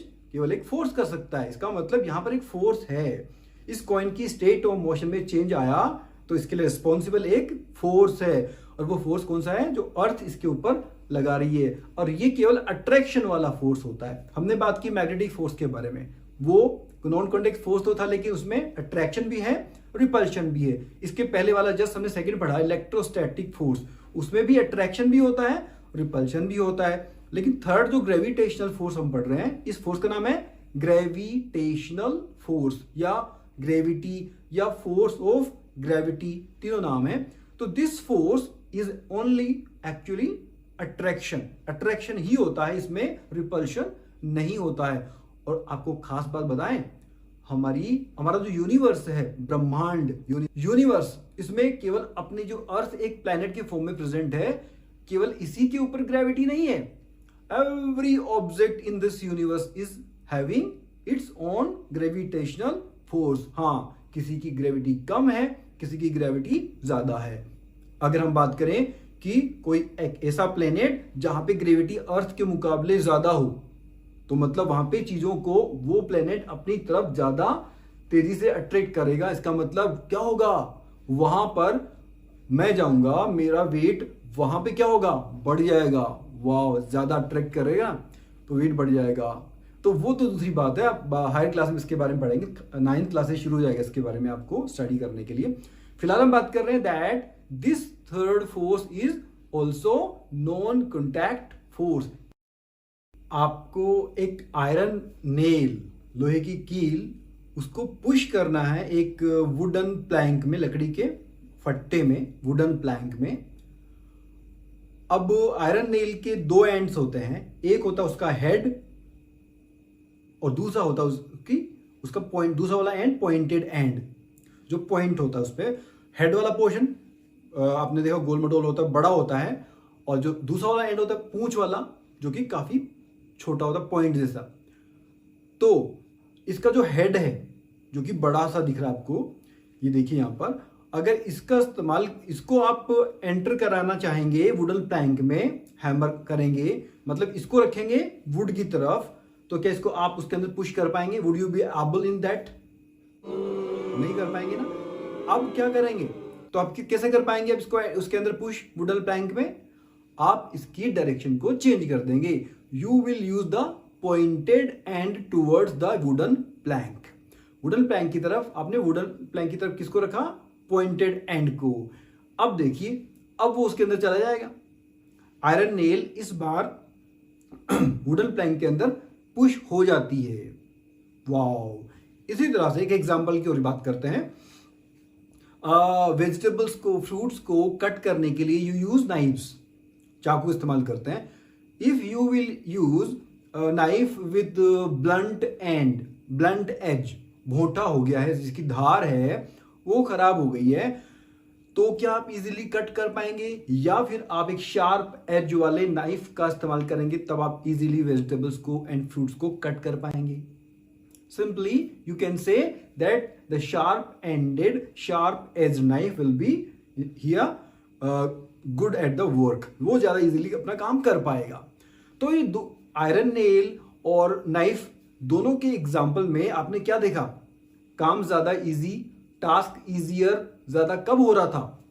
जब जो कॉन्टेक्ट में आ रहा था, उसका सरफेस के कॉन्टेक्ट में जो पार्ट आ रहा था, वो कील के मामले में, नेल, आयरन नेल के मामले में कैसा था? पॉइंट वाला, छोटा वाला। उसी तरह से नाइफ के केस में भी अगर वो एज है वो छोटा वाला है, पतला वाला है, तब वो इजी काम हो रहा है ना। तो ये जो सरफेस के पास जो कांटेक्ट में आ रहा है किसी ऑब्जेक्ट का पार्ट, वो क्या उसका एरिया है, उसका सरफेस। तो वो एरिया, क्या उस एरिया के कारण ऐसा हो रहा है क्या ये काम इजी? या फिर अगर वो एरिया बड़ा है तो डिफिकल्ट? जैसे कि आयरन का हेड, उसको पुश करना इजी नहीं है, काफी डिफिकल्ट है, हो ही ना, या बहुत ज्यादा ताकत लगानी पड़े। यस, सो एरिया से ये काम हो रहा है। तो आप लगा रहे हैं फोर्स एंटर कराने के लिए, तो ये जो फोर्स है वो किस पे डिपेंड करता है? एरिया पे डिपेंड करता है। सो दिस फोर्स, ये फोर्स क्या है? This force which you are applying on an unit area of an object, किसी ऑब्जेक्ट के यूनिट एरिया पे लगा रहे हो, इस फोर्स को क्या बोलते हैं? Pressure. PRESS, URE। Air pressure के बारे में क्लास 7th में हमने बात की थी, विंड स्टॉर्म, साइक्लोन्स के बारे में। अभी हम बात कर रहे हैं प्रेशर अप्लाई होता है ये सॉलिड ऑब्जेक्ट के ऊपर भी, इसके बारे में बात कर रहे हैं। एयर प्रेशर तो हम 7th क्लास में बात कर चुके हैं। तो हमने इसमें क्या देखा कि एक फोर्स अप्लाई करते हैं किसी यूनिट एरिया के ऑब्जेक्ट के ऊपर, तो वो जो फोर्स अप्लाई हो रहा है वो क्या है, प्रेशर है। वहां तो फोर्स और प्रेशर में क्या रिलेशन रहा, जितना फोर्स लगाएंगे उतना ही प्रेशर बढ़ेगा, और जितना फोर्स कम लगाएंगे उतना प्रेशर कम रहेगा। ऑब्जेक्ट वो जो कील थी या नाइफ था वो इजीली अपना काम नहीं कर पाएंगे। तो किस पे डिपेंड कर रहा है, डायरेक्टली किस पे डिपेंड कर रहा है, फोर्स और प्रेशर एक दूसरे पे। फोर्स बढ़ेगा, ज्यादा फोर्स लगाएंगे तो प्रेशर भी ज्यादा लगेगा, कील इजीली अंदर घुस जाएगी। हम धीरे धीरे कम फोर्स लगाएंगे, कम फोर्स अप्लाई करेंगे तो आयरन नेल भी धीरे धीरे अंदर जाएगी, टाइम लग जाएगा। मतलब फोर्स बढ़ेगा, प्रेशर भी बढ़ेगा, फोर्स घटेगा, प्रेशर भी घटेगा, तो दोनों एक दूसरे के डायरेक्टली डिपेंडेंट है। इसको बोलते हैं directly proportional to. Pressure is directly proportional to force, P is directly proportional to F। यहां P का मतलब क्या, प्रेशर, और F का मतलब ऑलरेडी आप जानते हैं, दैट इज फोर्स। अब दूसरी बात हमने बात की थी कि डिपेंड किस पे करता है, ये काम इजी कैसे हो जाता है, ये डिपेंड करता है एरिया पर। लेकिन हमने ये देखा कि जब एरिया कम था, आयरन नेल का हमने पॉइंटेड एंड जब यूज किया तब काम इजी हो गया था। तब एरिया कैसा कम था कि ज्यादा, हेड के मुकाबले एरिया कम था। तो जब पॉइंटेड एंड हमने यूज किया तो एरिया कम था, तो प्रेशर ज्यादा लगा कि कम लगा, ज्यादा लगा। इसका मतलब क्या हुआ, जब एरिया कम होता है तो प्रेशर ज्यादा लगता है, और जब एरिया मतलब उसका हेड, अगर हमने कील का हेड इस्तेमाल किया, यूज किया, तो उसका एरिया ज्यादा है, तब प्रेशर लगा कम। तो प्रेशर किसके, हम एरिया की बात कर रहे हैं, तो प्रेशर एरिया का दोनों का आपस का रिलेशन क्या है, जस्ट उल्टा है। ज्यादा कब लगेगा प्रेशर, जब एरिया होगा कम, और प्रेशर कम कब लगेगा, जब एरिया होगा ज्यादा। पॉइंटेड एंड है तो प्रेशर ज्यादा लगेगा, काम इजी हो जाएगा। तो इसको कैसे लिखेंगे, प्रेशर एरिया से क्या रिलेशन इसका, प्रेशर इज इनवर्सली प्रोपोर्शनल, उल्टा रिलेशन इसका, inversely proportional to area. P is inversely proportional to area, तो इसको हम डायरेक्टली प्रोपोर्शनल कैसे लिखेंगे, डायरेक्टली प्रोपोर्शनल टू 1/A। यहां पर A का मतलब क्या है, एरिया। तो अब ये दो हमने रिलेशन बनाए, एक प्रेशर का किससे, फोर्स से जो कि डायरेक्ट है, और दूसरा एरिया से क्या रिलेशन है, इनवर्सली उल्टा रिलेशन है। अब इन दोनों को अगर मिला देंगे तो क्या बन जाएगा, प्रेशर का formula, that is pressure is equal to force divided by area. यहां पर फोर्स तो क्या बन गया इसका न्यूमरेटर इस फ्रैक्शन में, और एरिया क्या बन गया उसका डिनोमिनेटर। एरिया डिनोमिनेटर क्यों बना, क्योंकि उसका उल्टा रिलेशन है वो 1/A हुआ इसलिए। तो this is the formula of pressure. इस प्रेशर के फॉर्मूला से आप कैलकुलेशन भी कर सकते हैं। आपको P मतलब प्रेशर, F मतलब फोर्स, A फॉर एरिया, तीनों में से अगर एक ऑब्जेक्ट पूछा जाए, एक क्वांटिटी पूछी जाए और बाकी दोनों दी हुई हो वैल्यूज, तो आप उसको कैलकुलेट इजीली कर सकते हैं। हमने यहां पर देखा कि प्रेशर कब ज्यादा लगेगा, जब एरिया होगा कम। तो इसका डेली लाइफ में भी बहुत सारे एग्जांपल्स होते हैं, जैसे कि हमने पहले तो बात की कील को पुश करने के लिए, या फिर हमने बात की नाइफ का इस्तेमाल करने के बारे में। लेकिन अगर आपने देखा आपका स्कूल बैग, उसके जो स्ट्रैप्स होते हैं, पट्टे उसके यहाँ पर, वो जो पट्टे आप यहाँ पे शोल्डर बैग की तरह इस्तेमाल करते हैं, तो शोल्डर के जो स्ट्रैप्स हैं वो वाइड होते हैं, चौड़े होते हैं, वो रस्सी जैसे पतले नहीं होते, दे आर वाइड स्ट्रैप्स। वो वाइड स्ट्रैप्स क्यों होते हैं, क्योंकि एरिया कैसा हो गया, कॉन्टेक्ट में आने वाला एरिया कैसा होगा, ज्यादा। तो ज्यादा एरिया लगेगा, इसका मतलब प्रेशर कम लगेगा। अगर मान लो एरिया कम होता है, एक रस्सी जैसा पतला, अगर उसको डोरी जैसा रखते उस स्ट्रैप को जो हम शोल्डर में लगाते हैं, अगर उस बैग के स्ट्रैप को पतला रखते तो एरिया क्या होता, कम होता, और अगर एरिया कम होता तो क्या होता, प्रेशर ज्यादा लगता। इसलिए स्ट्रैप्स को चौड़ा रखा जाता है। इसके अलावा कोई काटने के लिए, कटिंग के लिए, छेद करने के लिए, पियर्सिंग करने के लिए भी जो ऑब्जेक्ट्स होते हैं उनका भी एरिया कम रखा जाता है। इसके अलावा आपने एक और एग्जांपल देखा होगा, जो पोर्टर होते हैं, कुली, जो लोगों के लगेज को पोर्ट करने का काम करते हैं, एक जगह से दूसरी जगह ले जाने का काम करते हैं, वो काफी हैवी लोड्स को भी अपने सिर पर रख लेते हैं इजीली। अगर आपको एक बड़ा सा बॉक्स दिया जाए, आप अपने हेड पे रखो तो आपको चुभेगा ना वो, लेकिन पोर्टर क्या करता है, उसके सिर पे चुभता नहीं है, वो एक टेक्निक का इस्तेमाल करते हैं, उनको प्रेशर का नॉलेज है। वाव, तो वो क्या करते हैं, अपने हेड पर एक बड़ा सा कपड़ा है ना, उसको रखते हैं, टर्बन, उसका टर्बन बना लेते हैं बड़ा सा, उस टर्बन के ऊपर वो हैवी लोड को रखते हैं। तो क्या कर लिया उन्होंने, जो लोड के वजन के कांटेक्ट में आने वाला जो एरिया है, उन्होंने उसको क्या कर लिया है, बढ़ा लिया है। तो एरिया बढ़ गया तो प्रेशर क्या लगेगा, कम, क्योंकि उल्टा रिलेशन होता है ना। तो एरिया बढ़ा लिया उन्होंने, बड़ा टर्बन रख लिया, तो प्रेशर कम लगेगा। तो यहां पर भी प्रेशर का इस तरह से यूज किया जाता है। तो that was the pressure on solid objects. तो हमने अब तक ये जाना कि सॉलिड्स प्रेशर अप्लाई कर रहे थे ऑब्जेक्ट्स जहां जिसके कांटेक्ट में आते हैं उस सरफेस के ऊपर। तो क्या सॉलिड के अलावा जो दो स्टेट बची, लिक्विड्स एंड गैसेज, क्या वो भी प्रेशर अप्लाई करती हैं क्या उस सरफेस पे जहां जिसके कांटेक्ट में है वो, जैसे कि वाटर या दूसरी गैसेज? तो उसके बारे में बात करने के लिए हमें पहले हम लिक्विड्स के बारे में बात करेंगे कि लिक्विड्स क्या अप्लाई करते हैं क्या प्रेशर। तो उसके लिए हमें 3 एक्टिविटी करनी है। फर्स्ट एक्टिविटी, ये एक्टिविटी आप अपने घरों पे इजीली कर सकते हैं, परफॉर्म कर सकते हैं। पहली एक्टिविटी, इसके लिए आपको चाहिए एक ट्रांसपेरेंट ग्लास की या फिर प्लास्टिक की ट्यूब।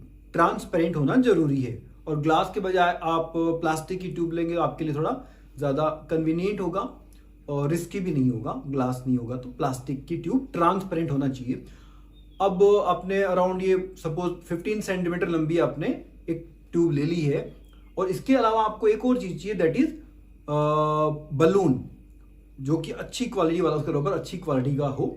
अब आपको क्या करना है, आपको इस ट्यूब को स्ट्रेट पकड़ना है, वर्टिकल ऊपर से नीचे की तरफ, और उसको नीचे वाला पोर्शन, एक जो एंड है उसको वहां पर आपको रबर शीट को अच्छे से बांध देना। रबर बलून आपने जो लिया ना अच्छी क्वालिटी वाला, वो इसीलिए लिया है, और नीचे बांधना है। बलून को आपको एयर से भरना नहीं है, आपको क्या करना है, उसके नीचे वाले एंड पे आपने उसको अच्छे से टाइट बांध दिया है, बिना फुलाए बलून को। अब क्या करना है, अब आपको आपने इसको होल्ड किया हुआ है ट्यूब को वर्टिकली ऊपर से नीचे की तरफ। अब आप अपने फ्रेंड को बोलिए कि जो तीसरी चीज चाहिए वो है वाटर।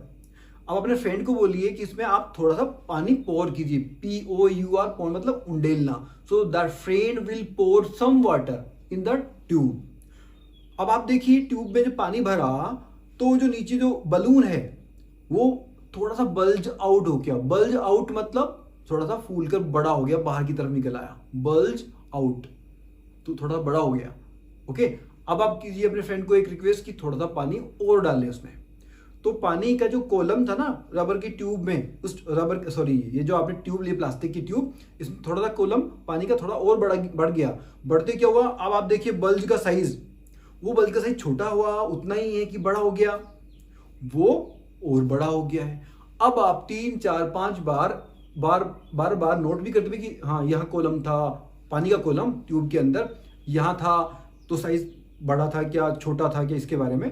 तो ऐसा करते करते पानी की क्वांटिटी बढ़ाते जाइए, वाटर के कॉलम की हाइट धीरे धीरे बढ़ाते जाइए, और आप अपने फ्रेंड को बोलते जाइए, पानी डालता रहेगा, और आप चेक करते जाइए उसका साइज, बल्ज का जो बलून की शीट आपने बांधी है उसका साइज।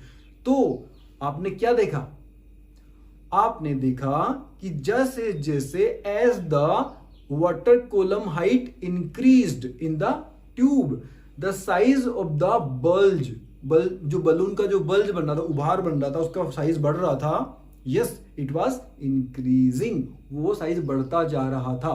तो इससे क्या कंक्लूजन निकला, इससे ये कंक्लूजन निकला कि जो लिक्विड्स होते हैं, यहाँ पे लिक्विड कौन सा इस्तेमाल किया हमने, वाटर। तो जो लिक्विड्स होते हैं वो जिस कंटेनर में होते हैं उसके बॉटम, यहाँ पे हमने बल्ज बांधा था नीचे की तरफ, वो बॉटम के ऊपर प्रेशर अप्लाई तो कर रहा है पहली बात, लेकिन वो अप्लाई कैसे कर रहा है, वो किस पे डिपेंड कर रहा है, वो प्रेशर वो डिपेंड कर रहा है उस वाटर कॉलम की हाइट पर। जैसे जैसे हाइट बढ़ती जा रही है, पानी की कॉलम की हाइट बढ़ती जा रही है, प्रेशर बढ़ता जा रहा है।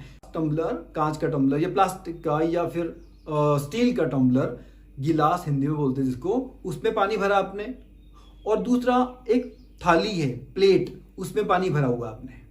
अब मुझे आप बताइए कि कौन सी सिचुएशन में, गिलास की सिचुएशन में या थाली की सिचुएशन में, पानी का प्रेशर उस दोनों कंटेनर की बॉटम पर, पैंदे पर ज्यादा हो रहा होगा, प्रेशर अप्लाई हो रहा होगा?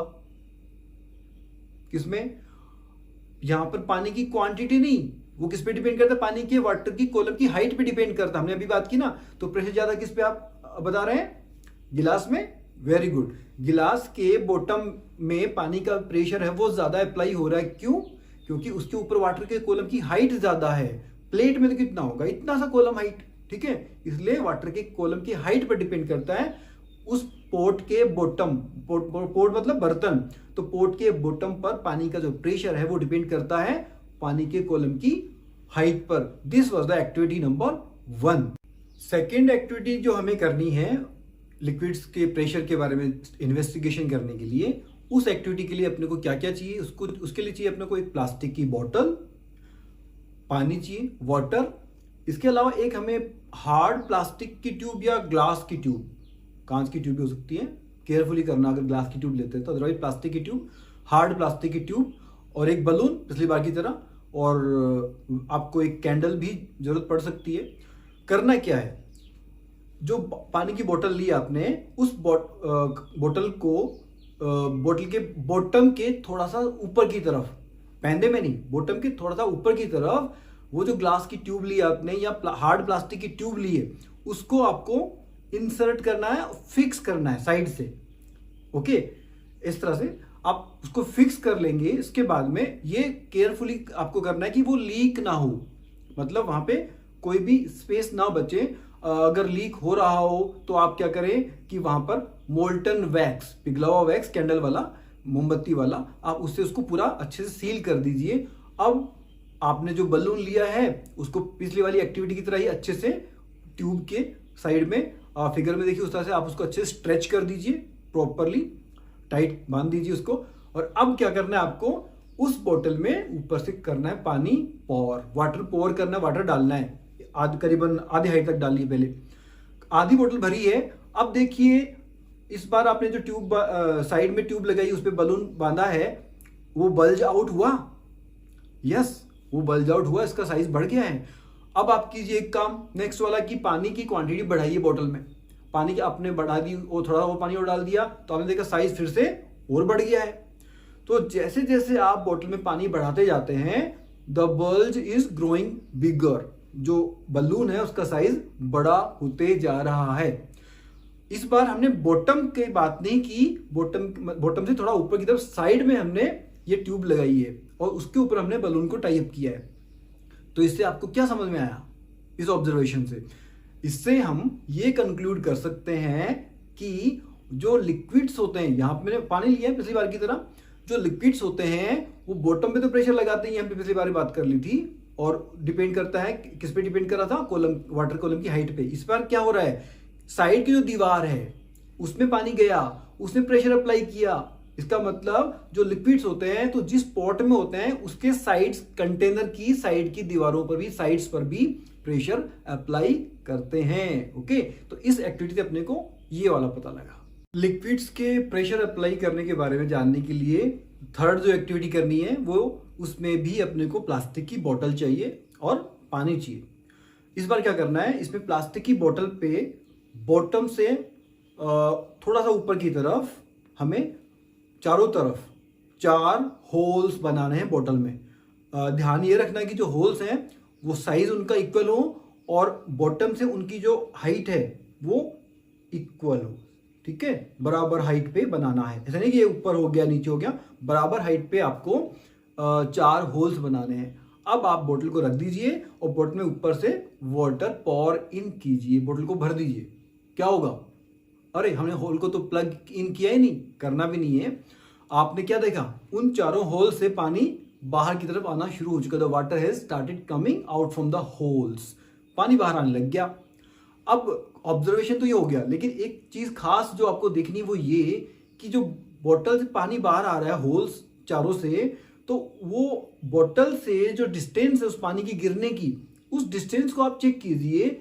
चारों होल से पानी बाहर गिर रहा है, तो जहां पे गिर रहा है वो डिस्टेंस क्या इक्वल है? यस, चारों होल से पानी इक्वल डिस्टेंस पे बाहर निकल के गिर रहा है। ऐसा क्यों? क्योंकि जो हाइट थी बॉटम से उन चारों होल्स की वो एक ही जैसी हाइट थी ना।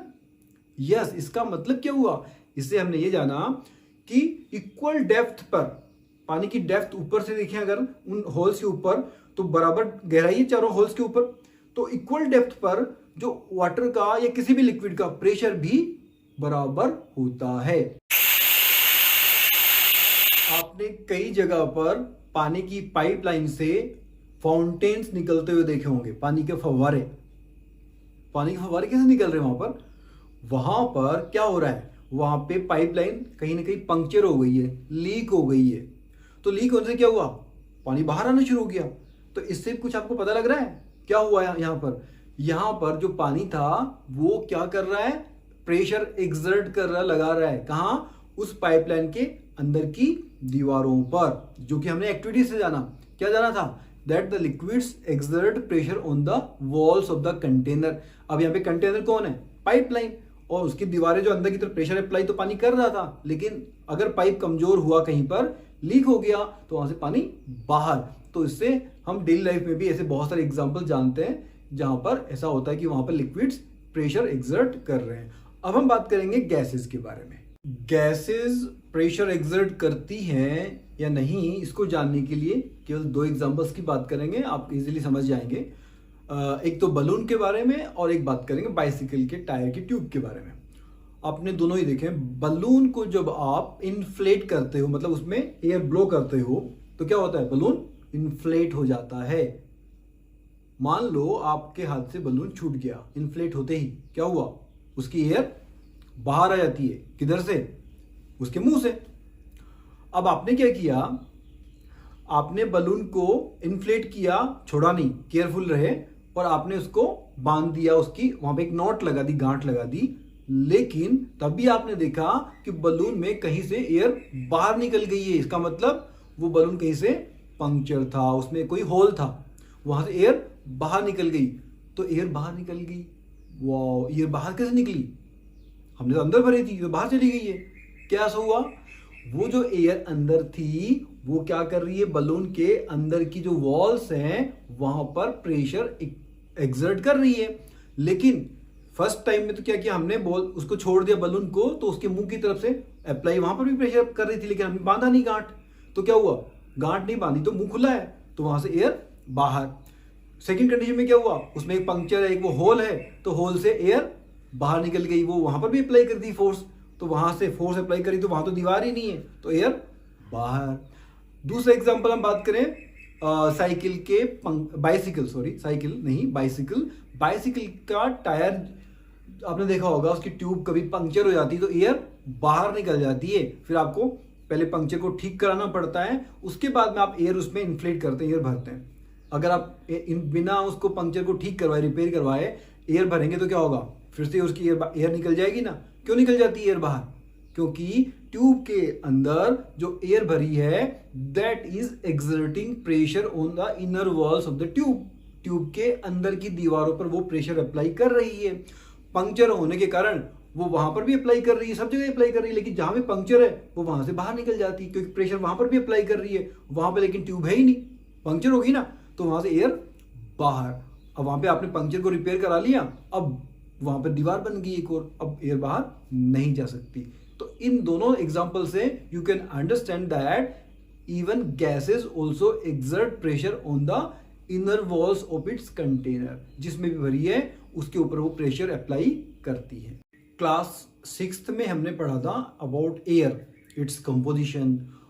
तो हमने उसमें ये भी पढ़ा था that air is around all of the earth is found in form of a envelope. एक एनवेलप के फॉर्म में चारों तरफ, अर्थ के चारों तरफ प्रेजेंट है air. This envelope, this cover, this covering is actually known as atmosphere. You know already that ये एटमॉस्फेयर अपनी अर्थ के ऊपर अराउंड 80 किलोमीटर या उससे थोड़ा आगे भी है, लेकिन ज़्यादातर जो एयर है वो अर्थ की सरफेस के ज़्यादा पास है। ऊपर की तरफ जाता है तो एयर कम होती जाती है, क्यों, डेंसिटी कम हो जाती है, क्यों, क्योंकि एयर को भी कौन अट्रैक्ट करता है, gravity, gravitational force of the अर्थ, जिसके बारे में हम ऑलरेडी पहले बात कर चुके हैं। अब ये जो एयर है इस एटमॉस्फेयर के अंदर ये भी एक्सर्ट प्रेशर करती है, हम ऑलरेडी बात कर चुके, गैसेस प्रेशर एक्सर्ट करती है, तो एयर है वो गैसेस का मिक्सचर है, तो वो भी प्रेशर एक्सर्ट करती है हमारे ऊपर, धरती के ऊपर, सभी ऑब्जेक्ट्स के ऊपर। वाओ, हमारे ऊपर भी, yes. So the pressure exerted by the air is known as atmospheric pressure, जिसको सिंपली हम एयर प्रेशर भी बोलते हैं। एयर प्रेशर 7th क्लास में बात कर चुके हैं हम, एयर के कारण ज्यादा एयर, हाई प्रेशर, कम एयर, लो प्रेशर, हमेशा air high pressure to low pressure move करती है। तो ये जो एयर का जो प्रेशर है उसको एटमॉस्फेरिक प्रेशर भी बोलते हैं। अब इसको समझने के लिए कि एटमॉस्फेरिक प्रेशर हमारे ऊपर एयर जो है उसके कारण हमारे ऊपर प्रेशर है, उसको समझने के लिए आप ये समझिए जैसे कि इसके पहले हमने बात की फोर्स के बारे में, प्रेशर के फॉर्मूले के बारे में। प्रेशर क्या होता है? Force divided by unit area. मतलब किसी यूनिट एरिया के बारे में इमेजिन करें कि कोई एक यूनिट एरिया है और तो उसके ऊपर जो टोटल एयर है, मतलब 80 किलोमीटर की मैं बात कर रहा हूं, उससे ऊपर भी होती है, तो वो सारी एयर का जो वेट है वो क्या होगा, वहां पर जो प्रेशर लग रहा है एटमॉस्फेरिक प्रेशर, तो बहुत ज्यादा हो गया। वाह, ये सच में बहुत ज्यादा हो गया। इसके लिए एक एग्जांपल की बात करते हैं कितना ज्यादा होता है ये। आपने रबर सकर देखे होंगे। रबर सकर कुछ गेम्स में, बच्चों के टॉयज में भी जुड़े होते हैं। जैसे कि आपने बच्चों का बो एंड एरो देखा होगा, उसमें जो एरो होता है वो किसी दीवार पे जाके चिपक जाता है, ठीक है। तो उसमें भी एक छोटा सा रबर कप लगा होता है, तो जब आप बो छोड़ते हैं बो से एरो को, तो एरो दीवार पे जाके चिपक जाता है, स्टक हो जाता है। क्यों? वो जो कप ना, रबर का कप, वो एक रबर सकर है। उसमें होता क्या है, जब आप फोर्स से उसको रिलीज करते हैं तो वो जाके चिपक कैसे जाता है, क्योंकि अंदर की जो एयर है, रबर सकर के अंदर वाली जो एयर है वो एयर बाहर निकल जाती है। जब फोर्स से टकराता है तो अंदर की एयर बाहर चलेगी। अंदर एयर का प्रेशर क्या हो गया, एटमॉस्फेरिक प्रेशर की बात करें, एयर के प्रेशर की बात करें तो क्या हो गया, कम। बाहर तो पहले जितना ही है, मतलब इसके मुकाबले अब बाहर ज्यादा हो गया, तो एयर बाहर से अंदर आना चाहेगी, लेकिन उसकी स्ट्रक्चर तो कप जैसी है। बाहर से एयर अंदर जाना चाहती है तो किस पे प्रेशर अप्लाई कर रही है, वो इस रबर के कप के ऊपर, तो रबर का कप वहां पे चिपक जाता है। मान लो अगर वो एयर सारी अंदर से बाहर निकल जाए रबर के सकर से, जैसे कि इस फिगर में देखिए, आपकी बुक का एक फिगर है, इसमें रबर सकर दिखाया गया है। अच्छी क्वालिटी का अगर सकर एक हो तो उसको दीवार पे कस के चिपका दिया जाए और उसके अंदर की एयर अगर सारी बाहर निकल जाए तो क्या होगा, बाहर का प्रेशर अंदर जाना, अंदर उसको एयर जाना चाहेगी अंदर, लेकिन बाहर के प्रेशर के कारण, रबर की ट्यूब के स्ट्रक्चर के कारण, रबर के कप के कारण अंदर एयर जा नहीं पाएगी। तो क्या होगा, अब high pressure to low pressure air जा रही है तो वो रबर के कप को प्रेशर अप्लाई कर रही है। अगर आप ऐसे रबर सकर को निकालना चाहे, जो चिपक गया उसको हटाना चाहिए, रिमूव करना चाहिए वहां से, तो क्या रिमूव कर पाएंगे? अगर सच में सारी एयर बाहर निकल जाए तब तो पॉसिबल ही नहीं है इंसान के लिए, ह्यूमन बीइंग के लिए पॉसिबल नहीं है। उसको पुल करके, इतना स्ट्रेंथ नहीं होती है इंसान में कि वो उसको वहां से पुल करके निकाल सके रबर सकर को। इसका मतलब एटमॉस्फेरिक प्रेशर कितना ज्यादा होता है। वाओ, अब इसके बारे में आपको बूझो ने एक क्वेश्चन पूछा है। बूझो ने क्या क्वेश्चन पूछा है कि हमारे हेड का जो साइज है, मान लीजिए 10 × 10 सेंटीमीटर स्क्वायर का अगर साइज हो एरिया, तो हमारे ऊपर कितनी एयर का प्रेशर है? तो इसका जवाब ये है कि अगर मान लीजिए 10 × 10 सेंटीमीटर स्क्वायर का एक एरिया है, हमारे हेड की बात करें या कोई किसी और भी एरिया की बात करें, तो उसके ऊपर अराउंड 1000 किलोग्राम एयर है हमारे ऊपर, अगर इतना साइज है तो। वाह, मतलब आप अराउंड 10 से मल्टीप्लाई कर लीजिए, किसी सेंटीमीटर स्क्वायर वाले एरिया को 10 से मल्टीप्लाई कर लेंगे तो एयर का वेट आ जाएगा। अब एक ऐसा स्ट्रक्चर है जिसके ऊपर, जिसका साइज 10 × 10 सेंटीमीटर स्क्वायर है, मतलब लंबाई चौड़ाई 10 सेंटीमीटर स्क्वायर, मतलब एक स्क्वायर है वो, तो उसके ऊपर 1000 किलोग्राम एयर का वेट है। 1000 किलो, आप तो 40 किलोग्राम वेट ही नहीं प्रॉपरली उठा सकते अपने सिर के ऊपर, तो ये 1000 किलोग्राम जो एयर है उसको कैसे सहन कर पा रहे हैं? आप तो चपटे नहीं हो जा रहे, कैसे? आप कैसे चिपक नहीं जा रहे धरती के ऊपर? इसके पीछे कारण ये है कि वो जो हमारे हेड के ऊपर हमने इसको काउंट किया ना, इसको इतने पार्ट को काउंट किया, वो प्रेशर जो यहाँ पर है वो यहाँ पर भी है, वो यहाँ पर भी है, एवरीवेयर, वो बॉडी के अंदर की जो हमारे ऑर्गेन्स हैं उनके ऊपर भी है। एयर अंदर भी जाती है ना, क्लास 7 में बात कर चुके हैं। तो दैट इज एवरीवेयर, अंदर बाहर सब जगह वो प्रेशर सब जगह अप्लाई हो रहा है, तो वो एक दूसरे को क्या कर रहा है, कैंसिल कर रहा है। वरना अगर हमारी बॉडी के अंदर एयर नहीं होती और ऊपर से इतना वेट हो तो क्या होता, we would have been stuck, धरती पे चिपक जाते हम, तो life would have been lost. तो इतना ज्यादा एटमॉस्फेरिक प्रेशर होता है। ये एटमॉस्फेरिक प्रेशर को मेजर करने के लिए एक साइंटिफिक डिवाइस है, उसको बोलते हैं बैरोमीटर। अगर हम साइंटिफिक डिवाइस की बात करते हैं तो बैरोमीटर उसका नाम है, और नॉर्मल प्रेशर को अगर चेक किया जाता है तो उसका नाम है मैनोमीटर। ये एटमॉस्फेरिक प्रेशर कितना ज्यादा स्ट्रोंग होता है, इसको डेमोन्स्ट्रेट करने के लिए एक साइंटिस्ट थे, ओटो वॉन जोरिक, जर्मन साइंटिस्ट थे 17वीं सेंचुरी के। उन्होंने एक एक्सपेरिमेंट किया था, बहुत फेमस एक्सपेरिमेंट, कि कितना ज़्यादा पावरफुल होता है ये एयर प्रेशर। अभी हमने बात की 1000 किलो 10 × 10 सेंटीमीटर स्क्वायर वाले एरिया पर। तो उन्होंने क्या किया, उन्होंने 2 मेटेलिक हेमिस्फीयर लिए। हेमिस्फीयर आप जानते हैं, आधे गोले। तो उस हेमिस्फीयर का डायमीटर कितना था, 51 सेंटीमीटर। ये तो कितना है, करीबन 10 सेंटीमीटर है ना, 51 मतलब इससे करीबन 5 गुना ज्यादा। तो 51 सेंटीमीटर के 2 हेमिस्फीयर लिए और उन्होंने एक एक्सट्रैक्शन पंप बनाया। एक्सट्रैक्शन पंप क्या काम करता है, एयर को किसी वेसल से, किसी पोर्ट से बाहर निकालने का काम करता है। तो उस एक्सट्रैक्शन पंप से उन्होंने उन दोनों को चिपका दिया और उनके अंदर की हवा बाहर निकाल ली। वाह, तो अंदर हवा क्या हुआ, प्रेशर वेरी वेरी लो हो गया। अब दोनों को उन्होंने चिपका दिया है, चिपकाया मतलब अंदर की हवा बाहर निकाल ली है। दोनों को मिलाकर एक बॉल लाइक स्ट्रक्चर बन गया, एक स्फीयर बन गया। 2 हेमिस्फीयर से एक स्फीयर बन गया। अब उसके अंदर एयर बिल्कुल भी नहीं है या काफी कम है, और बाहर से क्या है, एयर का प्रेशर उसके अंदर आना चाहता है, high pressure to low air. अब उन्होंने क्या किया, अब दोनों तरफ जो एक स्फीयर बना उसके दोनों तरफ आप फिगर में देखिए, क्या दोनों तरफ 8 हॉर्सेस ऑन ईच साइड उन्होंने लगाए। 8 इधर और 8 इधर एम्प्लॉय कर दिया, दोनों तरफ 16 टोटल 16 हॉर्सेस लगाए और दोनों को पुल करने के लिए दोनों को दौड़ाया दोनों तरफ। 8 इधर दौड़ रहे, 8 इधर दौड़ रहे बांध कर। लेकिन वो 18 हॉर्सेस भी, आपने सुना हॉर्स पावर, बहुत ज्यादा शक्ति होती है हॉर्सेस में, तो 18 हॉर्सेस भी उस जो हेमिस्फीयर को जोड़कर बनाया गया स्फीयर, उसको पुल अपार्ट, अलग अलग नहीं कर पाए। तो सोचिए एटमॉस्फेयर प्रेशर जो हमारे चारों तरफ है वो कितना ज्यादा है, लेकिन हम फील नहीं करते हैं। इसकी एक छोटी सी एक्टिविटी आप करके देख सकते हैं जानने के लिए। कैसे, आपकी पाम की जो टॉप है ना, वो एक को ऐसे रखिए, दूसरी पाम की टॉप को उसके जस्ट 90 डिग्री पे रखिए, और फिर उसको आप अपने पैर पर या टेबल पर नीचे वाली पाम को ऐसे रखिए कहीं पर, और ऊपर प्रेशर अप्लाई कीजिए, जोर से प्रेशर अप्लाई कीजिए। मतलब एक पाम दूसरी पाम के ऊपर है, खूब जोर से प्रेशर अप्लाई कीजिए, काफी जोर से कीजिए। उसके बाद में आप उसको रिलीज करिए, छोड़िए। तो आपको क्या फील हो रहा है, आपको एक प्रेशर फील हुआ ना, क्या लगा कि दोनों पाम्स आपस में जैसे चिपक गई हो। अब सोचिए क्या हुआ ऐसा, आपने दोनों पाम्स को देखा ना, उनकी शेप कैसी कॉनकेव शेप है, अंदर की तरफ दबा हुआ। तो यहाँ थोड़ी बहुत एयर है, जब हम दबाते हैं तो वो एयर, कुछ एयर बाहर निकल जाती है, सारी तो निकल नहीं सकते। हमने बात की केवल हमारी इतनी शक्ति नहीं है, अगर मान लो सारी एयर बाहर निकल जाती है दोनों पाम्स के बीच में, तो हमारी पाम्स हमेशा हमेशा के लिए बेचारी चिपक जाती, लेकिन ऐसा हम नहीं कर पाते।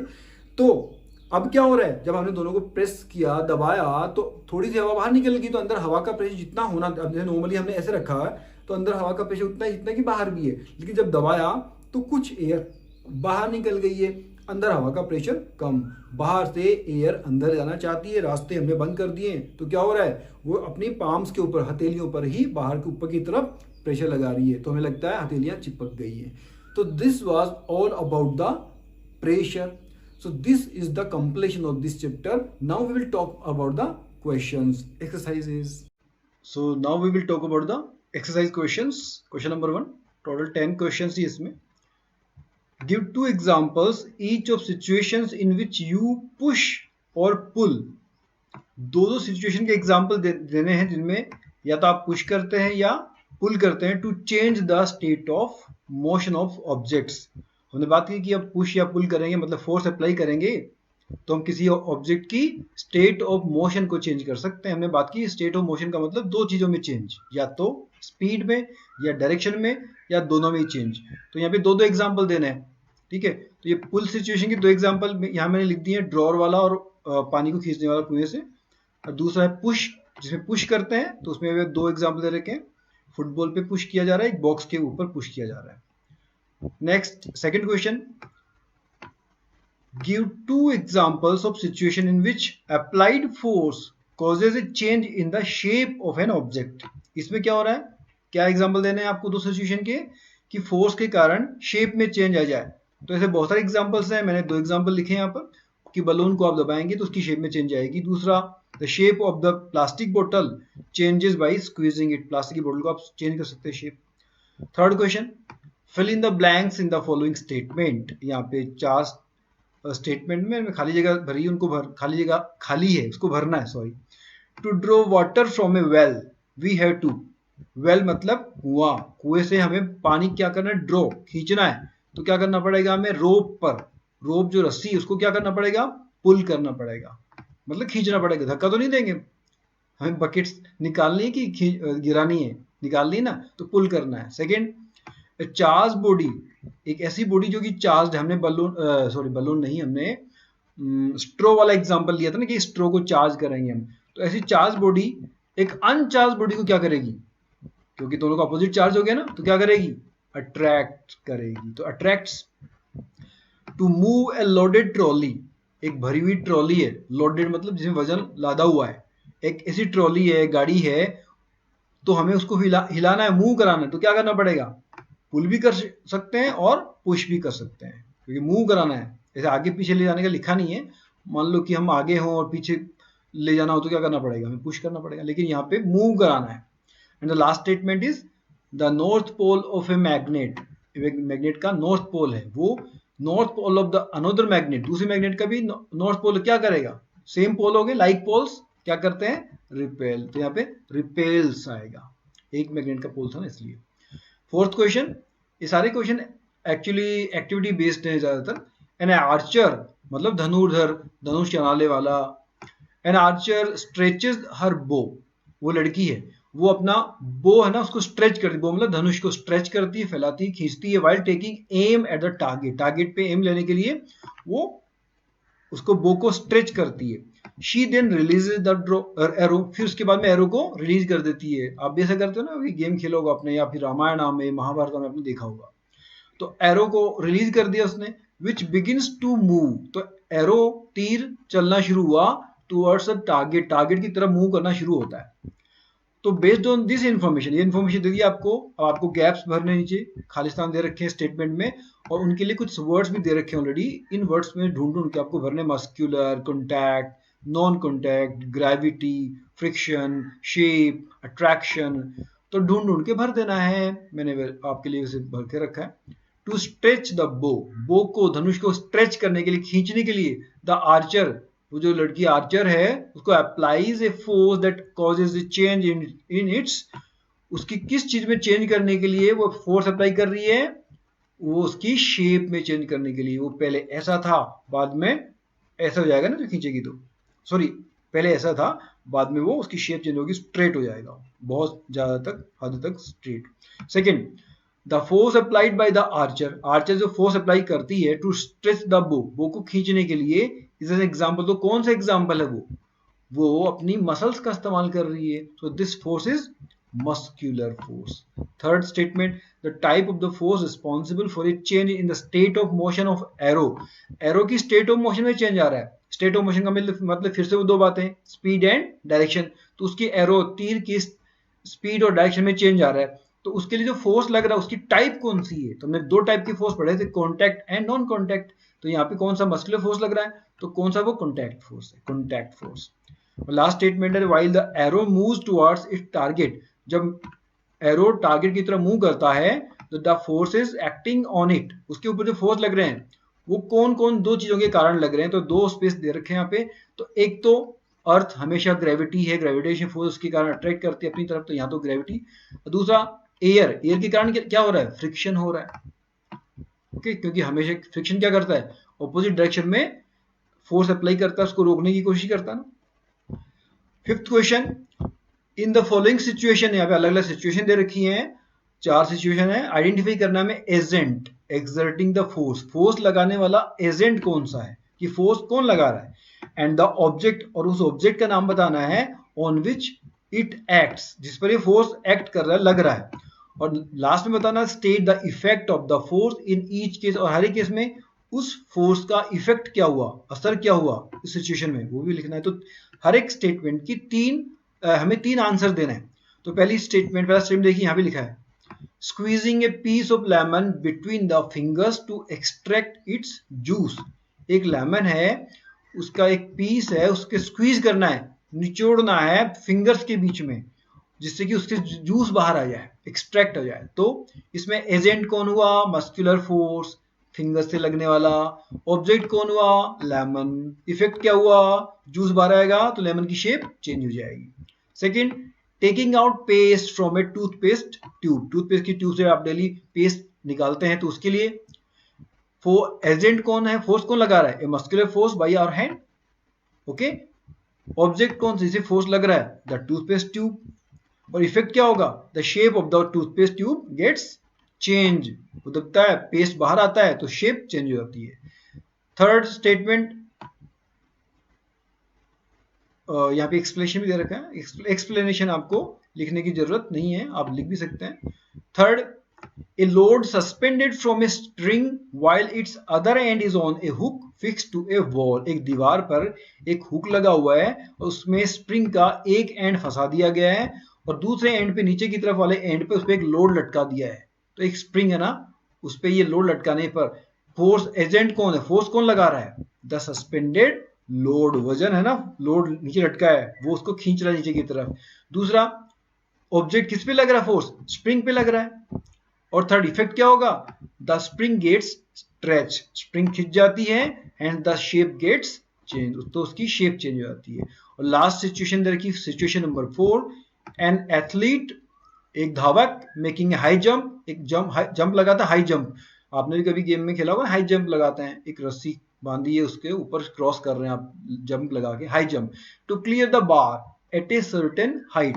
तो जो हाई जंप की इवेंट्स होती है, एक्चुअली वहां पर एक लोहे की बार लगाई जाती है, एक छड़ लगाई जाती है लंबी सी, एक हाइट पे अलग अलग मेजर करके, तो उसको एक हाइट पे लगाया गया, उसको क्रॉस करने के लिए एथलीट जंप लगा रहा है। तो इसके तीनों कारण, तीनों आंसर्स, पहला, एजेंट कौन लगा रहा है force, the muscular force by the feet of the athlete, का जो पैर है ना, वो जब जंप करेगा तो वो उस पे पैर से फोर्स लगाएगा, किस पे लगाएगा, ऑब्जेक्ट किस पे लगाएगा, द ग्राउंड, जमीन के ऊपर, और असर क्या होगा, इफेक्ट क्या होगा, this allows him to jump over the bar, वो बार से क्रॉस करके जंप कर जाएगा। As a result his state of motion gets change, उसकी स्टेट ऑफ मोशन में चेंज आया, मतलब उसकी स्पीड बढ़ी थी, 0 से उसने स्पीड करना शुरू किया बढ़ाना, फिर जंप लगाया तो और स्पीड बढ़ी, उसके बाद में रुक गया।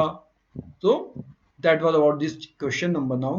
Question number 6, a blacksmith, लोहार जो लोहे का काम करता है, hammers a hot piece of iron, iron के एक हॉट पीस को, गर्म पीस को, गर्म किया उसने आग से पहले, उसको हैमर करता, मतलब हथौड़े से मारता, वाइल मेकिंग ए टूल, उससे एक टूल बनाना, उसको कुछ नया औजार बनाना है। How does the force due to hammering affect the piece of iron, तो आयरन के पीस को हैमर करने से क्या असर होता है।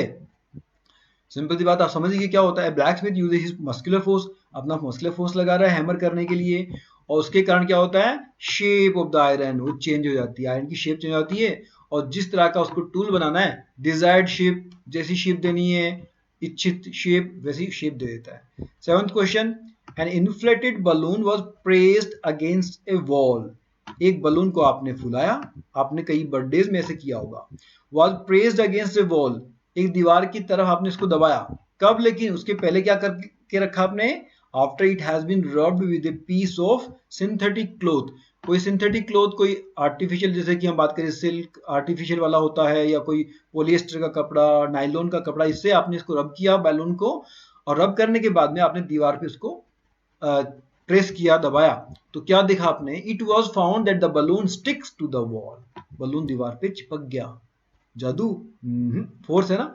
What force might be responsible for the attraction between the balloon and the ball, तो कौन सा फोर्स है, ये देखिए आंसर, द इलेक्ट्रोस्टैटिक फोर्स। रब करने के कारण हमने बात की थी कि ये जो इंसुलेटर ऑब्जेक्ट्स होते हैं उनके अंदर चार्ज इकट्ठा हो जाता है, जिसका नाम है इलेक्ट्रोस्टैटिक चार्ज, और ये जो फोर्स लग रहा है वो इलेक्ट्रोस्टैटिक फोर्स। तो आप पूरा आंसर इस तरह से लिख लीजिएगा। 8th question, name the forces acting on A plastic bucket containing water. एक प्लास्टिक की बकेट जिसमें पानी भरा हुआ है, उसमें कौन कौन से फोर्सेस लग रहे हैं, जिसको क्या किया गया है, हेल्ड, पकड़ के रखा गया, अबव द ग्राउंड लेवल, जमीन से ऊपर कुछ रखा गया पकड़कर, इन योर हैंड, आपके हाथ में आपने पकड़ के रखा है। Discuss why the forces acting on the bucket don't bring a change. अब देखो उसमें फोर्स लग रहे हैं लेकिन उसकी चेंज, स्टेट ऑफ मोशन है, उसमें कोई चेंज नहीं आ रहा है, फोर्स भी लग रहे हैं। तो आप आंसर समझ गए होंगे। पहली बात, उस पर कौन कौन से फोर्सेस लग रहे हैं, तो बकेट अपने हाथ में पकड़ के रखी है आपने, इसका मतलब आपके हाथ का जो फोर्स लग रहा है वो कौन सा, मस्कुलर फोर्स। दूसरा force, force of gravity, gravity के कारण वो बकेट नीचे जाना चाहती है लेकिन आपने पकड़ के रखा है। अब कारण कि वो एक जगह पे कैसे रुकी हुई है, इसकी स्टेट ऑफ मोशन में चेंज क्यों नहीं आ रहा, तो दो फोर्स लग रहे हैं ना, तो दोनों के दोनों एक्चुअली हैं इक्वल।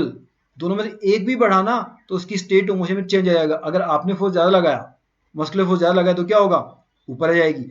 अगर आपने फोर्स कम लगाया तो वो बकेट है वो नीचे चली जाएगी। तो दोनों के दोनों एक्चुअली इक्वल है, मैग्नीट्यूड में भी मैग्नीट्यूड में इक्वल है लेकिन डायरेक्शन में अपोजिट है। एक ऊपर की तरफ आपका मस्कुलर फोर्स, ग्रेविटी नीचे की तरफ, इसलिए कोई चेंज नहीं आ रहा। तो नेट फोर्स कितना हो गया, अपोजिट फोर्स लग रहे हैं, इसका मतलब दोनों क्या हो जाएंगे, सब्ट्रैक्ट हो जाएंगे। रिजल्ट क्या होगा, जीरो। तो नेट फोर्स जीरो लग रहा है, इसलिए स्टेट ऑफ मोशन में कोई चेंज नहीं आया।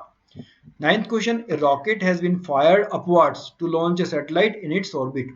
जब साइंटिस्ट स्पेस स्टेशन से, हमारे इंडिया के जैसे इसरो से बात करें, तो लॉन्च करते सैटेलाइट को, तो रॉकेट से उसको लॉन्च करते, रॉकेट के अंदर सैटेलाइट रखते हैं। अपना चैप्टर आएगा यूनिवर्स वाला, उसमें बात करेंगे स्टार्स वाला।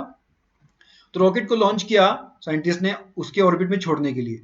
Name the two forces acting on the rocket immediately after leaving the launching pad.